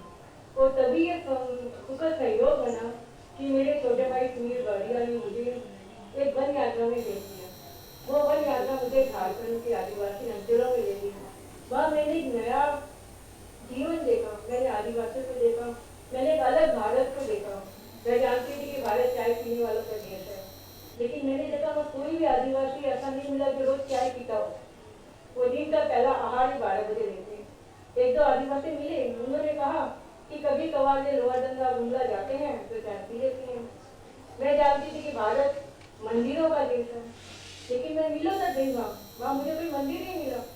बाद में मुझे पता चला कि आदिवासी तो पेड़ों की, नदियों की, झरनों की, पर्वतों की पूजा करते हैं। मैंने वहाँ देखा उनका जीवन बहुत सादगीपूर्ण था। उनके जीवन में उपभोक्तावाद नहीं था, क्योंकि वे धरती पुत्र थे, धरती से उतना ही लेते कि उनका जीवन निर्वाह हो जाए। और मैंने वहाँ पे गरीबी से दिन से जूझते देखे। मैंने कलकत्ता बॉम्बे में देखा पति पत्नी के बीच 2 गाड़ियाँ, वहाँ मैंने देखी 2 महिलाओं के बीच एक साड़ी। इस देखने में मुझे जीवन की नई दृष्टि दी। पहली बार मेरे मुंह से निकला, अपना ही दुख देखा है, मैंने कितना कम देखा है। वो यात्रा मेरी खोज यात्रा हुई, उसने मेरे अंदर से कोलंबस को जगा दिया। और फिर एक बेकाबू इच्छा आगे बढ़ने लगी कि मैं जीवन और मनुष्य की खोज करूँ, और उसके लिए यात्रा जरूरी था। और उस समय यात्रा करना उतना सहज नहीं था, तो मैं कलकत्ता ही घूमने लगी, कलकत्ता को ही खोजने लगी। और एक बार मैं घूमते घूमते लगा के मावड़ी बनाने की महिला के लिए बहुत विश्वास था, आज भी गायब है। मैंने घर में किसी को नहीं बताया, कि बड़े भाई को बताया। बड़े भाई भी बड़े भाई थे, उन्होंने कहा तुम जाओ, और उन्होंने अपनी पत्नी को भी मेरे संग कर दिया। वहाँ मुझे पहली बार ये दृष्टि मिली कि कोई भी औरत बुरी नहीं होती है, बुरी होती है वे परिस्थितियाँ जो औरत को बुरा बनाती है। और मैंने यही देखा कि कैसे विकट परिस्थितियों में वे महिलाएं जी रही थी। और जब मैं उन्हें देखती और जब मैं देखती कि कोई नवयुवक जो सब कुछ होते हुए भी आत्महत्या कर रहा है, तो मुझे ताजुब लगता। मुझे लगता कि इस व्यक्ति ने जीवन को नहीं समझा है। प्रतिभा है, एजुकेशन है, लेकिन जीवन की समझ नहीं है, जीवन की जड़ गहरी नहीं है। और शायद हमारी भी गलती है कि हम अपने बच्चों को ये लालसा तो बढ़ते हैं कि वे कामयाब डॉक्टर बने, इंजीनियर बने, प्रोफेशनल बने, लेकिन हम ये लालसा उनके अंदर नहीं बढ़ते हैं कि वे अच्छे इंसान बने, वो जीवन को समझें। और जब भी मैं किसी को आत्महत्या करके देखती हूँ, आज भी मुझे अपनी बड़ी नानी की याद आती है। आप देखिए, जिंदगी के सारे दुख उन्होंने झेले, 10 बच्चे हुए, सब मर गए। और जब 55-60 की में हुई, उनके पति मर गए। उन्होंने जेठ से बेटे को गोद लिया, लेकिन मैंने कभी नहीं सुना कि उन्होंने आत्महत्या करने की सोची हो, या वो दुख अपने गम को भुलाने के लिए उन्होंने शराब पीने की सोची हो। मैं सोचती कहाँ से उनको मिलती है जीने की ऊर्जा। मैं देखती वो सुबह ब्रह्म मुहूर्त में उठती हुए सबसे पहले पौधों को जाना देती, पौधों को पानी देती, फिर वे कबूतरों को जाना देती, फिर वे मंदिर जाती, मंदिर में वो गाय को रोटी देती, फिर वे घर आती, सब पहले खाना बनाती, घरों के लिए निकालती। यानी आप सोचिए, एक साधारण महिला, लेकिन वो अपने जीवन में पूरी सृष्टि से जुड़ी हुई थी। और आज हमारा जीवन देखिए कितना आत्म केंद्रित है। सिर्फ एक खिड़की खुली है सफलता की। सफलता चाहे वो पैसा कमाने की हो, सफलता चाहे वो प्रोफेशन में आगे बढ़ने की हो, सफलता चाहे वो एजुकेशन में आगे बढ़ने की हो, चाहे प्रेम की हो। तो खिड़की जरा सी बंद हुई, दम घुसने लगता है, हम जिंदगी। और ये सार्थकता तब होगी जब किसी और का जीवन हमारे कारण सुंदर बने। एक बात मैं साझा करना चाहूंगी। मैं सालों से सोचती थी कि दुनिया में इतना अंधेरा है, इतना खून खराबा है, इतना अन्याय है, इतना झूठ है, मैं अकेले लिख के क्या उखाड़ लूंगी। मैं एक बार अपने मित्र के यहाँ गई, मैंने वहाँ दुनिया में बहुत अंधेरा है, अन्याय है, खून खराबा है, लेकिन एक आम आदमी ये तो कर सकता है कि अपने हाथों को इस जिंदगी में निपटने से बचाए। तो मेरी आपसे यही अपील है, एक अपील में और जोड़ना चाहूँगी अपनी तरफ से कि हम आम आदमी ये तो कर सकते हैं कि अपनी संतान के रूप में देश को आदर्श नागरिक दें। धन्यवाद।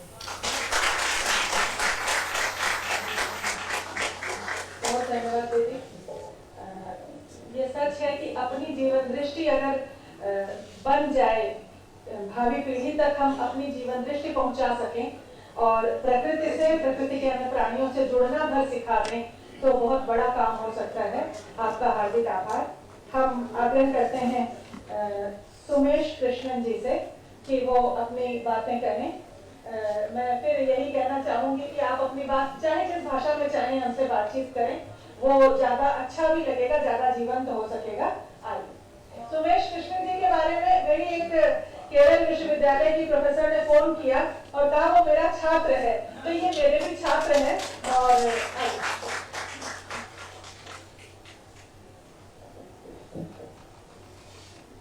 आदरणीय सभावासियों और सदस्यों को मेरा विनीत वंदन। आदरणीय भाषा परिषद अध्यक्ष व्यासपीठ पर विराजमान विद्वजन तथा आदरणीय सभावासियों को मेरा नमन। मेरी मातृभूमि केरल है, लेकिन मैं गर्व के साथ कह रहा हूँ अब इस पुरस्कार को परम श्रद्धेय रविंद्रनाथ टैगोर की धरती से मैं प्राप्त कर रहा हूँ। मैं भारतीय कवि हूँ जो मलयालम में कविताएं लिखता हूँ। मेरे हमसे पद्म भूषण प्रोफेसर ओलिवी को भारतीय भाषा परिषद पुरस्कार प्राप्त हुआ है। उन्होंने एक कविता में लिखा है, जहां मनुष्यों की ध्वनि और गंध है वहां मेरी कविता चमकती है।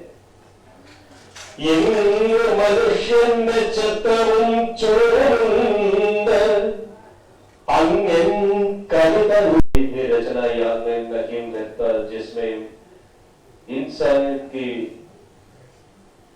बात न हुई हो। हमारे रामायण, महाभारत, बाइबल, कुरान सब में हम आत्मी को संबोधित करने वाली मानवतावादी दृष्टि समाहित है। मलयालम के महाकवि कुमारनाशान ने लिखा है, विश्वानुराग विहीनो मानवाधार पाकर संसार में तुम जन्म न लो। आशंका मत था कि जो सभी जीवों के साथ पवित्र प्रेम नहीं रख सकते, उन्हें पृथ्वी पर मनुष्य में आकार में जन्म नहीं लेना चाहिए।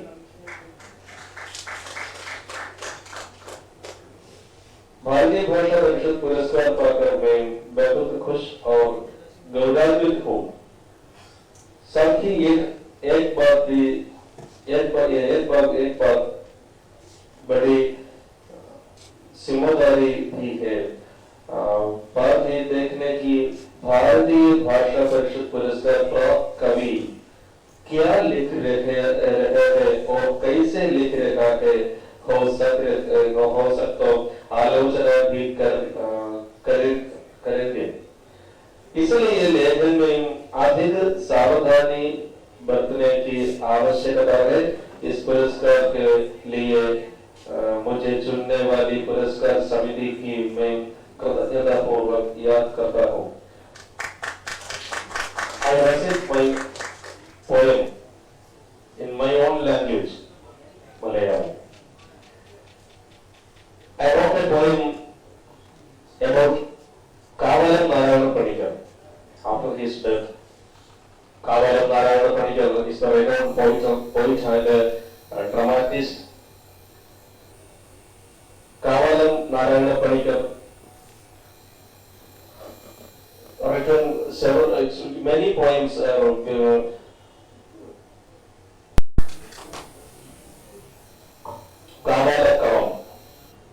Kavala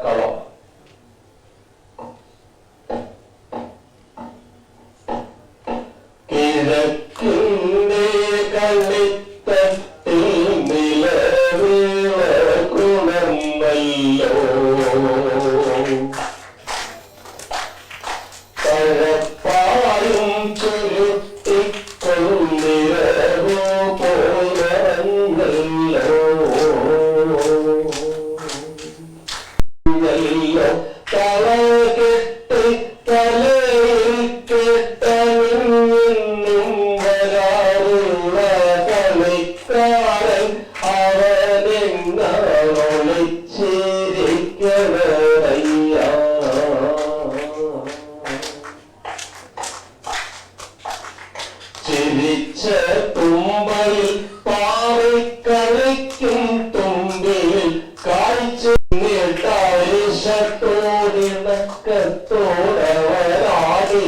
ോടവരാടിത്തിരുത്തപ്പോൾ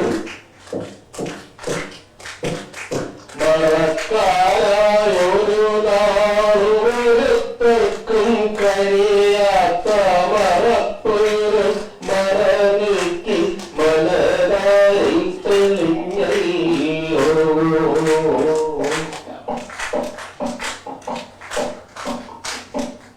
അവനവൻ കുഴിച്ചതാം കടമ്പയും കടന്നു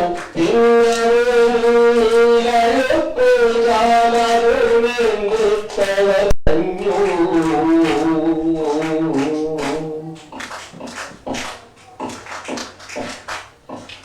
നെടുങ്കുപ്പാലും പുകച്ചുനിൽക്കുന്ന വെളുപ്പുകാവാലം, നെടുങ്കുപ്പാലും പുകച്ചുനിൽക്കുന്ന വെളുപ്പുകാവാലം, എടുത്തു ചുറ്റിയ കസവമുണ്ടിന്റെ പാളപ്പുകാവാലം, എടുത്തു ചുറ്റിയ കസവമുണ്ടിന്റെ പാളപ്പുകാവാലം, നറുത്ത ചുണ്ടിൽ നറുനില ചിരിത്തെളിച്ചങ്കാവാലം, പനിച്ച മണ്ണിന് മരുന്ന് വയ്ക്കുന്ന മനസ്സുകാവാലം, പനിച്ച മണ്ണിന് മരുന്ന് വയ്ക്കുന്ന മനസ്സുകാവാലം, എനിക്ക് തക്കുന്ന കനിക്ക് ഇരിപ്പകാവാലം, തനിച്ചിരിക്കുമ്പോൾ അകത്തിരുമ്പുന്ന കവിത കാവാലം.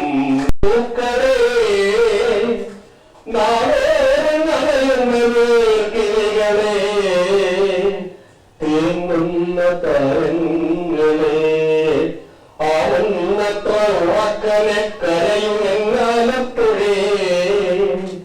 നാടുവിട്ടീവന്മാർന്നൊരു കൊമ്പനാലയിൽ എഴുന്നള്ളുന്നവൻ പോകുന്നു. കറുകറെ കാമോടി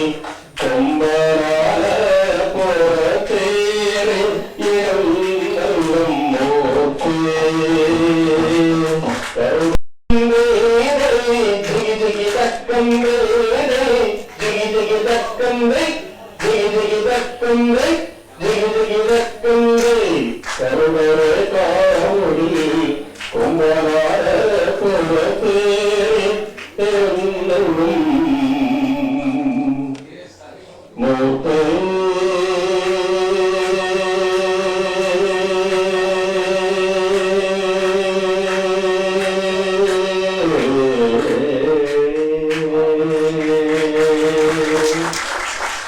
This is the sweetness of my language, Malayalam.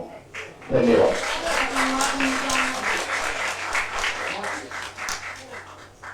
वाह, जीवंतता की बात थी तो ये जीवंतता से अधिक उत्फुल्लता और उत्साह में परिवर्तित हो गई। धन्यवाद सुमेश कृष्ण जी, आपके मुंह से हिंदी सुनना भी बहुत अच्छा लग रहा था और मलयालम का एक आस्वाद भी हमारे दर्शकों के लिए, हमारे श्रोताओं के लिए।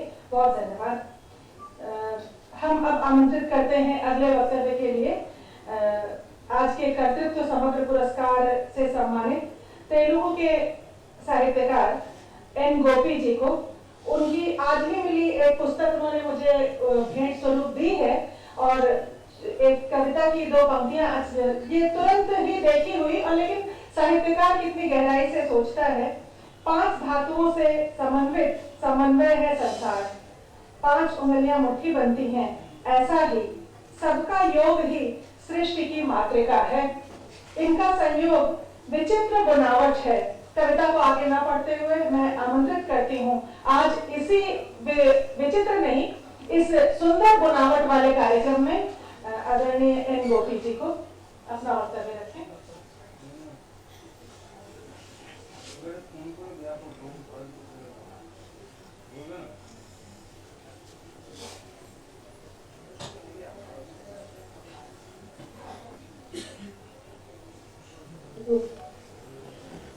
सभा सरस्वती को नमस्कार।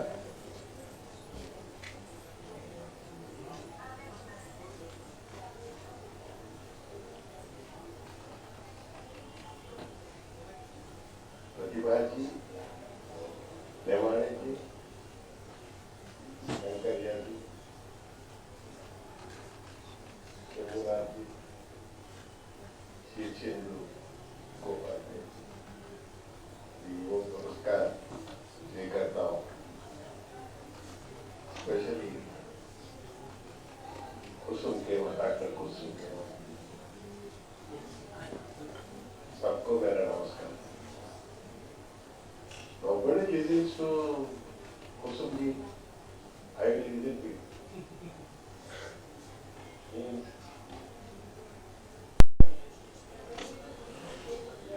Yeah, no. Very happily, I have taken it in very good spirit. Very good. No, not at all. I have great respect for you. First, I appreciate Bharatiya Bhasha Parishad.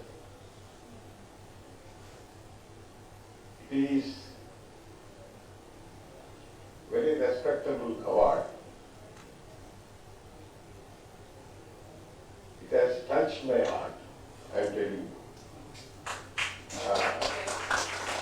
Because I attended a cultural university.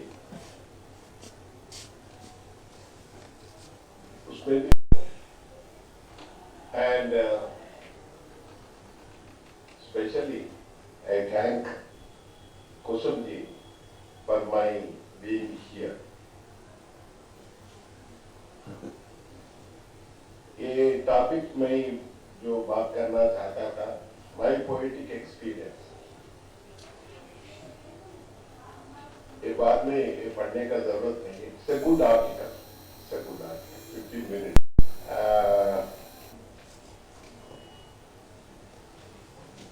And one more thing, Kusum ji, though she was ill for some time in the last 3 years, what a spirit! She is taking care of every small thing.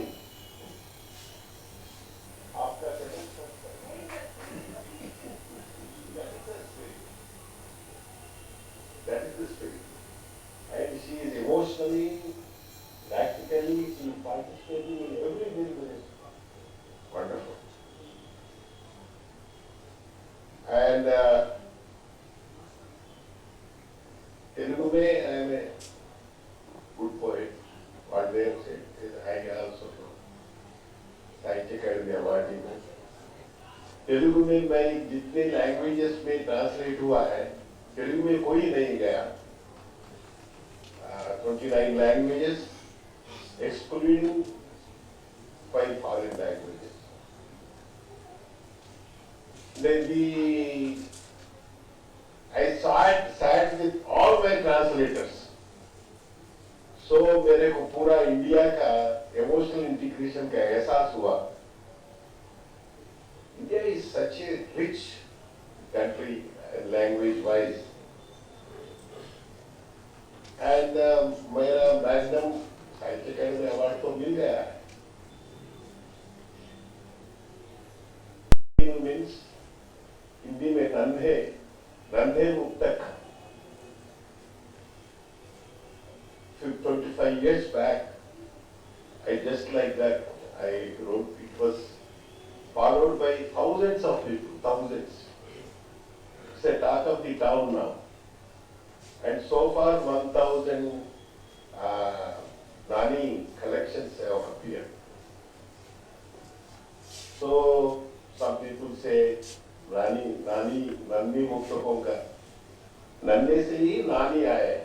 हम तेलुगु में छोटे बच्चों को नानी बोले तो नन्हे है। मेरे घर आए एक नन्ही परी, वही नन्ही। So I am very happy. Many youngsters entered into poetry through Nani. And last 1 minute, for a taste of it, छोटे 4 पंक्तियां हैं। फर्स्ट 2 लाइन्स एक व्याख्यान होता है, समर्थता होता है, कुछ मैं तेलुगु में पढ़ के 4 नन्हे मुक्तक सुनाऊंगा। దహనంలో కుడి చెయ్యి కాలలేదు. For the taste of my language also. దహనంలో కుడి చెయ్యి కాలలేదు. కారణం కలం పట్టిన చెయ్యి. చితా మీద కలం రాయితో చూడారా. కుండ ముక్కలైందా కుమిలిపో. మట్టి మరో आकार को समझता हूँ. घड़ा फूट गया, कुड़ते हो क्या? घड़ा फूट गया, कुड़ते हो क्या? माटी दूसरा रूप लेने की कर रही है तैयारी. माटी दूसरा रूप लेने की कर रही है तैयारी. मधु जी बोल रहे थे स्टोरी में, she lost attention, but yet commit suicide. माटी दूसरा रूप लेने की कर रही है तैयारी. కవిత్వం రాసేవరకే నీది, తర్వాత కాలానికి రాసిచ్చిన వీరునామా. जब तक लिखी न जाती तब तक ही है कविता तेरी. जब तक लिखी न जाती तब तक ही है कविता तेरी. बाद में काल के लिए वह वसीयतनामा है. बाद में वो वसीयतनामा है. He carries dictionaries. అతను డిక్షనరీ మోస్తాడు, ఒక్క భావశకలము వర్షించడు. डोता वह तो है शब्दकोश, डोता वह तो है शब्दकोश, पर एक भावखंडिका भी बरसाता नहीं. बस एक भावखंडिका भी बरसाता नहीं. लास्ट में भाषा ड्राइंग रूम చిలక.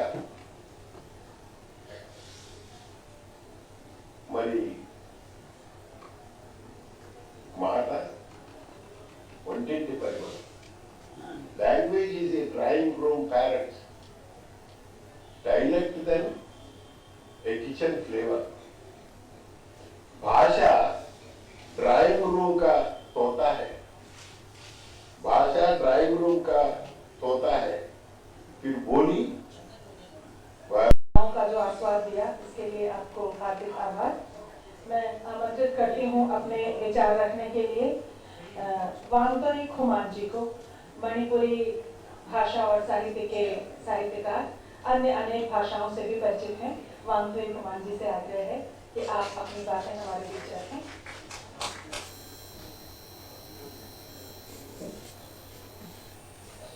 सभी को नमस्कार, खुरुंदरी, and very good evening to everyone, distinguished dignitaries, awardees, and all the beloved audience.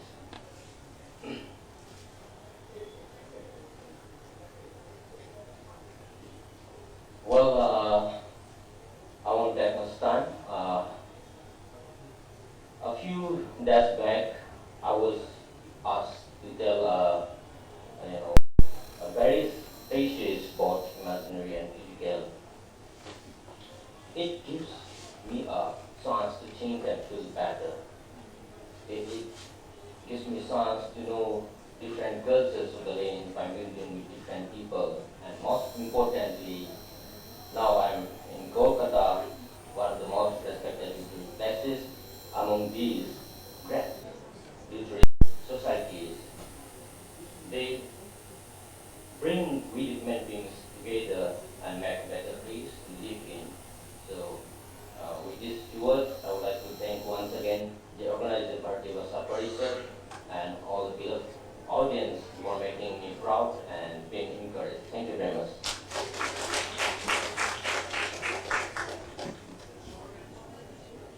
धन्यवाद वांगतोई खुमान जी. और इस वक्तव्य की श्रृंखला को, अपनी बातों की श्रृंखला को आगे बढ़ाते हुए आमंत्रित करती हूँ हिंदी के साहित्यकार शेखर मल्लिक जी को। वो अपनी रचना प्रक्रिया और दृष्टि पर हमारे बीच अपनी बातें कहेंगे। धन्यवाद।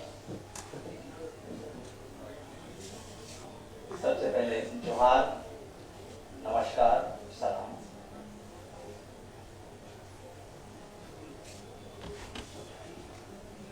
आदरणीय कुसुम हिमानी जी अभी चली गई है, लेकिन डॉक्टर शंभुगुप्त जी, चंद्र रेमाड़े जी, प्रतिभा राय जी, मधु कांकरिया जी, मेरे साथ युवा रचनाकार साथियों, तमाम लोग, आदरणीय मंच और सामने बैठे साथियों, सबसे पहले तो मुझे बहुत खुशी हो रही है कि हमारे बीच युवा साथी भी मौजूद हैं और इतनी देर तक मौजूद हैं।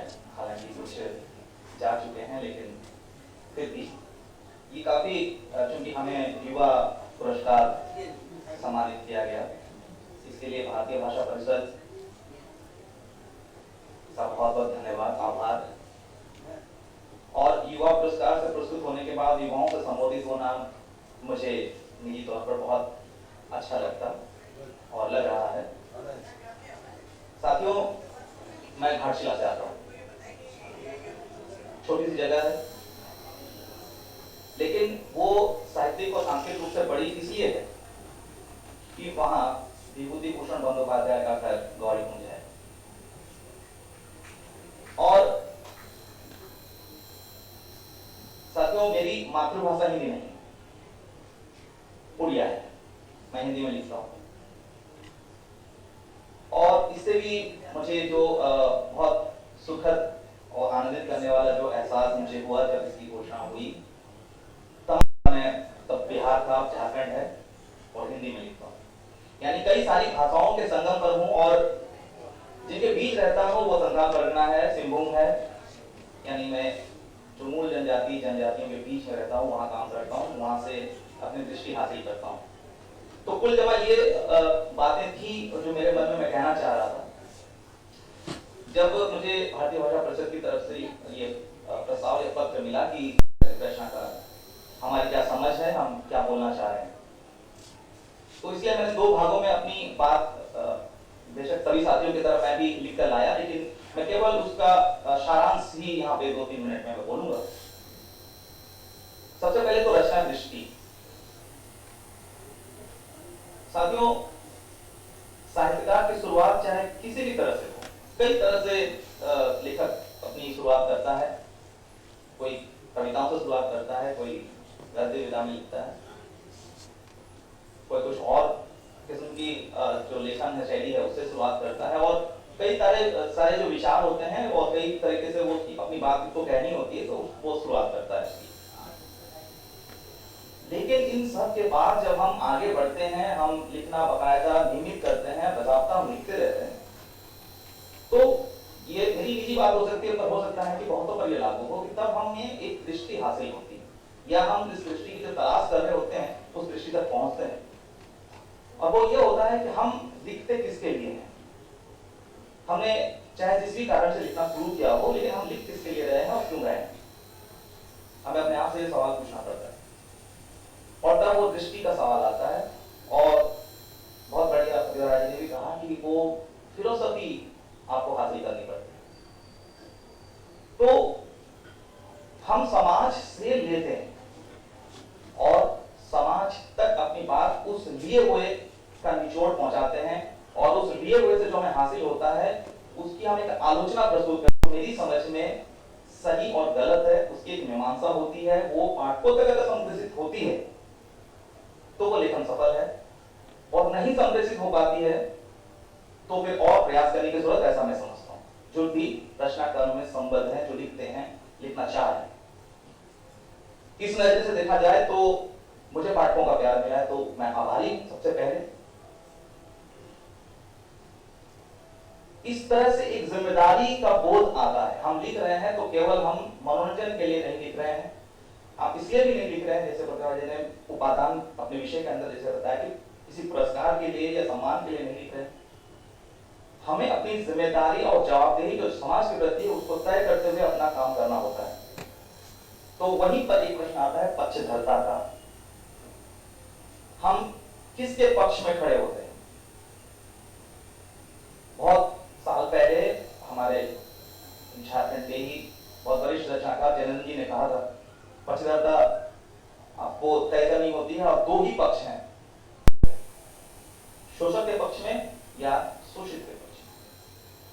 जिसके अधिकारों की, जिसके मानवाधिकारों की, जिसके जीवन का और जिसके ऊपर जो संघर्ष में जी रहा है, जो तकलीफ से गुजर रहा है, आप उसके साथ खड़े होते हैं या जिनकी वजह से उसके साथ ये हो रहा है आप उसकी तरफ चले जा रहे हैं।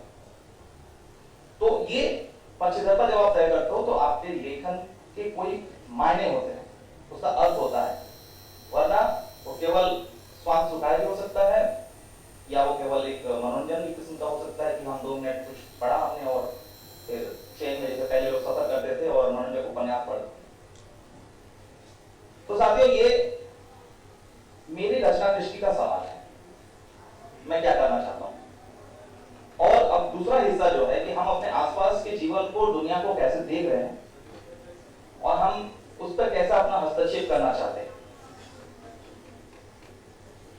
साथियों आज के दौर में बिल्कुल आसान नहीं है। हो सकता है कबीर के समय में भी ये सच हो कि उनके लिए लिखना भी आसान नहीं था, लेकिन हम सभी जानते हैं कि आज हम कबीर का नाम जानते हैं, लेकिन जिन्होंने उन्हें लिखने से रोका होगा उनका नाम इतिहास में नहीं है। कहने का अर्थ ये हुआ कि हमें हमेशा प्रतिकूलताओं के बीच में रचना, अगर वो ईमानदारी से आप प्रस्तुत कर रहे होते हैं तो आप हमेशा करते हो, तो हमेशा आप प्रतिपक्ष में होते हो।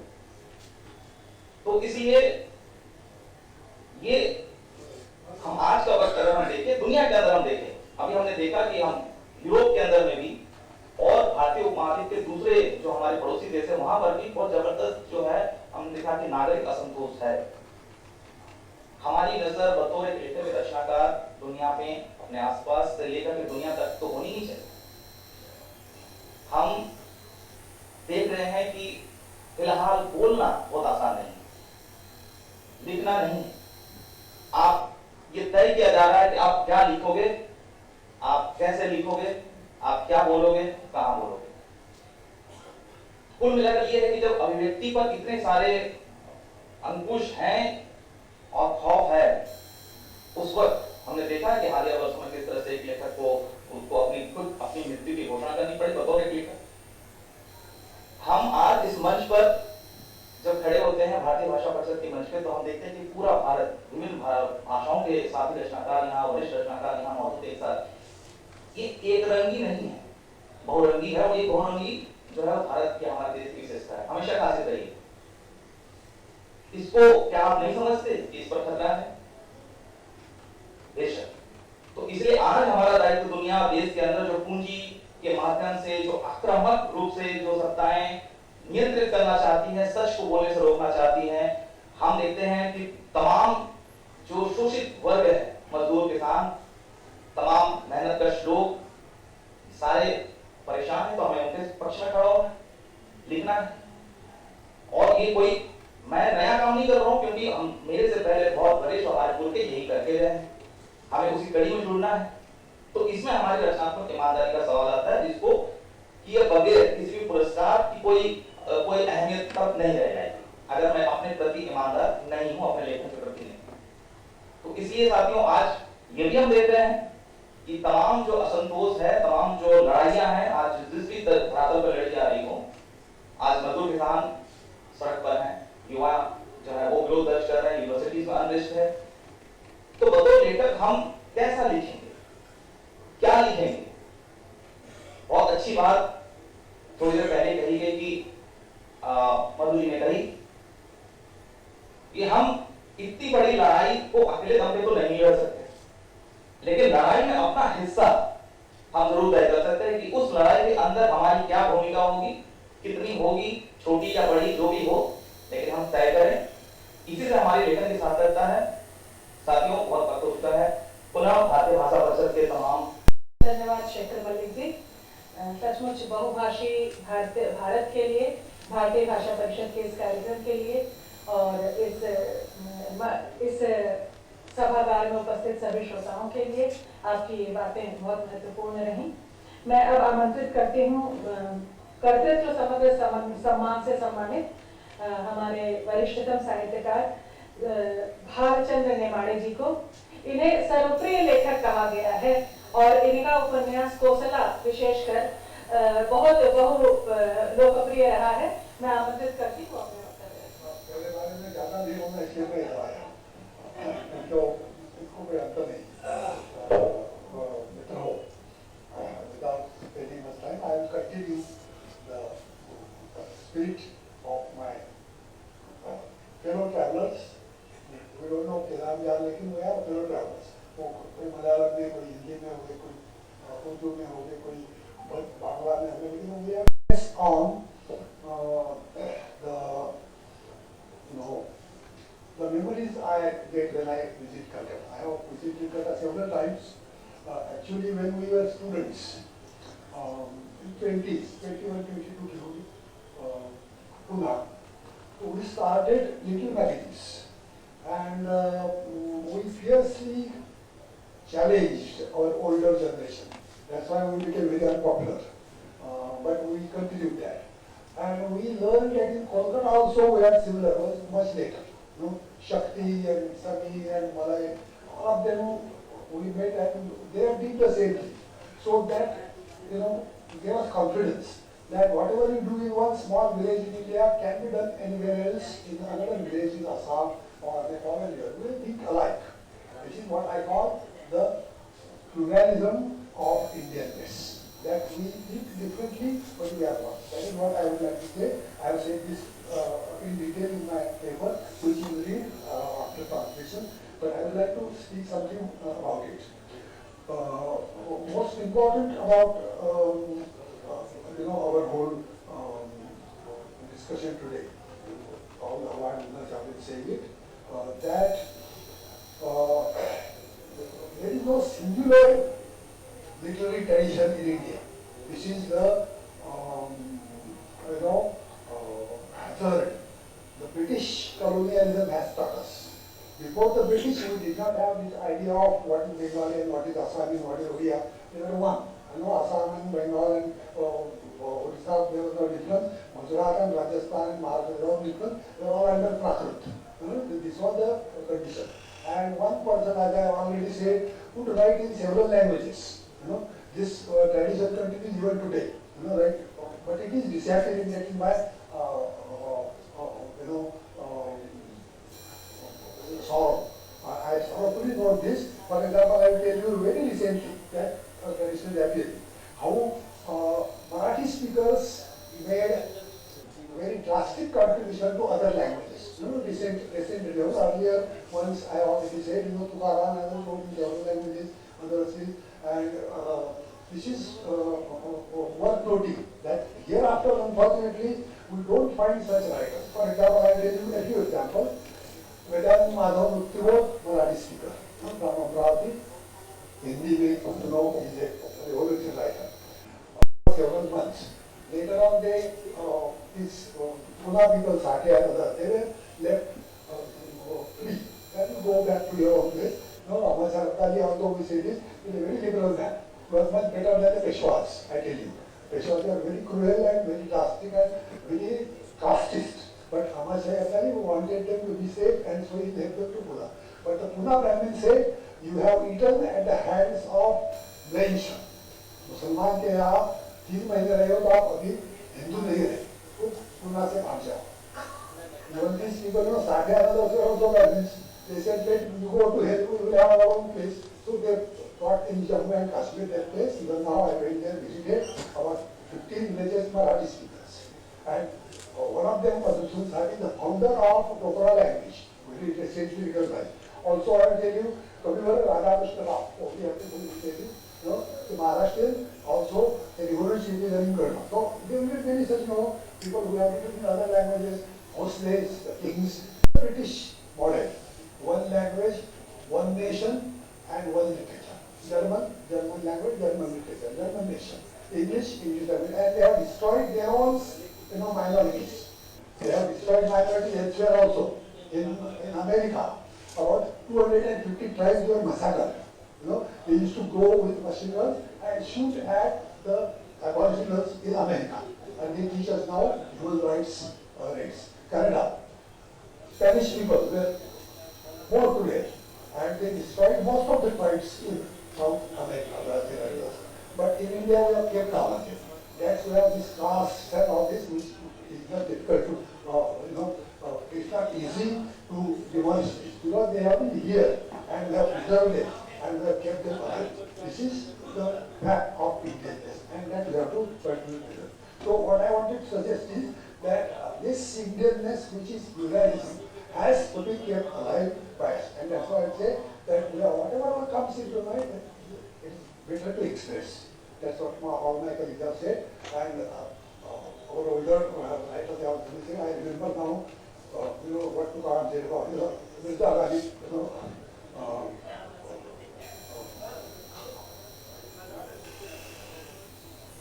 सीने का दर्द है वो नाला यानी आक्रोश जो आक्रोश अंदर ही रखा तो वो सीने का दर्द है it becomes a problem for your सीना for your heart सीने का दर्द हो जाला कुछ रोज अब तक न गया if it doesn't come up to your lips it becomes your sorrow so you have to express whatever आक्रोश you have जो भी आक्रोश है वो express करना है and the second line is खाक का इश्क है वो कतरा है एक पानी का जो whatever it is. No, without being political, without being linguistic, and unfortunately, that's what I said in the beginning, that Bharatiya Bhasha Mishra and very few institutions like this have become, our pioneers in Indianness, because they don't believe in the spirit of one language that has destroyed us after the English model. Earlier, as I said, there was nothing like one language. People very freely wrote in each other's languages, and they were one. And that's why after Afghanistan, we have one culture. Even today, we express this kind of oneness. And related to this, I will also mention how this has to be preserved by retaining our deshiness. So, this did not bring us to what we call the present politicians are talking about centralization of Hindutva or centralization of Indianness. It has to be separate all the time. You carry your own ways, you eat whatever you like, you may eat beef, you may eat pig, you may eat vegetables, but you are one. This is the spirit of Indianness that we have to preserve, and that has been our tradition. Only after the British came, we have to how the British were surprised to have this kind of autonomy. That they didn't bother about who was ruler, who did what, but they had their own schools. In Bengal and Bihar, they said every village has a school. Even England did not have a school up in the 18th century. Every village has a school, and Pantoji used to teach. Even in Maharashtra, he said it is wrong to say that we were illiterate. That women writers up to this. In Marathi, the first women writers were in the 1st century BC. Katha Saptashati. All village women used to compose poems, and they were collected later by a German. Unfortunately, the first poet is the Manava, 12th century. 13th century poet is Janabhai, Vainabhai recently. History is not properly written, and that is our problem. This is because of the centralization. That we have some center, from center we look at whole country, it is wrong. We have centers everywhere. It is in Malayalam, in Andaman, in Tamil Nadu, in Bengal, Odisha, everywhere. We are all, what we call diversity. And this is a state of unified diversity. This is rare. And nowhere in the world even today. 1652 languages are spoken. 1652 mother tongues today are being spoken. That is the census report. How many languages are spoken in America? How many languages are spoken in England? In England, when I was there, the last speaker of one of the languages, Manx. England had about 8 languages. Wales, Scottish, Manx, Britain, so. The Manx speaker died in 1972, last war. And the report said that she was very sad because there was no speaker and hearer for her. In India, we did not have this facility. we still have a list of speakers of each language. 10,000 is supposed to be the limit. Under 10,000 there will be some and then will be destroyed. But even today we have 1,550 languages preserved. We have not destroyed them and they are all our characters. And we have been able to preserve. So only our thank you.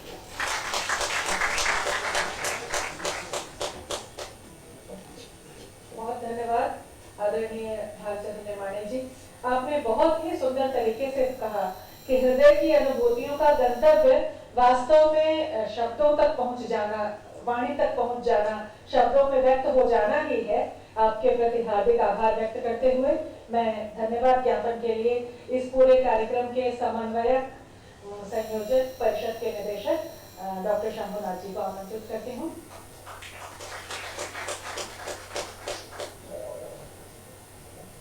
वरिष्ठ साहित्यकारों और युवा लेखकों, इन सभी के प्रति एक सामाजिक कृतज्ञता का बोध है।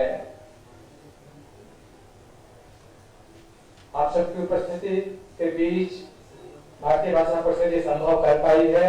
आप सबके आभारी हैं और सबसे अधिक आभारी हैं इस समय बांग्ला के शीर्षस्थ कथाकार शीर्षेंदु मुखोपाध्याय हमारे बीच आरंभ से अंत तक बैठे रह गए। 8 जो साहित्यकार हैं, इंद्रधनुष में तो 7 रंग होते हैं, लेकिन यहाँ पर 8 रंग है। ये 8वां रंग जो है, ये जो 8वां रंग है वो हमारे भालचंद्र नेमाने जी का बादल है। तो मैं नेमाने जी का हमारे राय जी हम उपस्थित हैं, इसके से आए हैं और आंध्र प्रदेश से हमारे एन गोपी जी आए हैं और ढाका से बांग्लादेश से चल करके, हालांकि है वो कोलकाता के वरिष्ठ कथाकार, बहुत ही राष्ट्रीय ख्याति के हिंदी कथाकार मधु काकड़िया जी हैं और मलयालम से कितना सुंदर गीत। अब देखिए जब आप गीत सुन रहे होंगे तो उस समय आप महसूस कर रहे होंगे संगीत कोई भाषा नहीं होती है। आपके आम भाषा में शब्द होते हैं, लेकिन संगीत में सीधे वाक्य होता है, उसमें बीच में कोई शब्द नहीं होता और शब्द नहीं होता इसलिए कम्युनिकेटिव होता है। तो अलग मलयालम में होकर के भी उन्होंने अपने भावनाओं को हमसे कम्युनिकेट किया।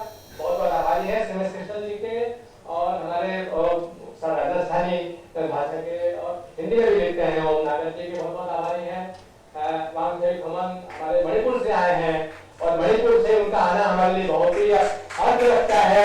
हम उनको बहुत कृतज्ञ हैं और चंद्रशेखर मलिक तो भारत के बहुत अच्छे लेखक हैं, इनके प्रति भी कृतज्ञता और आप सबको बधाई और शुभकामनाएं।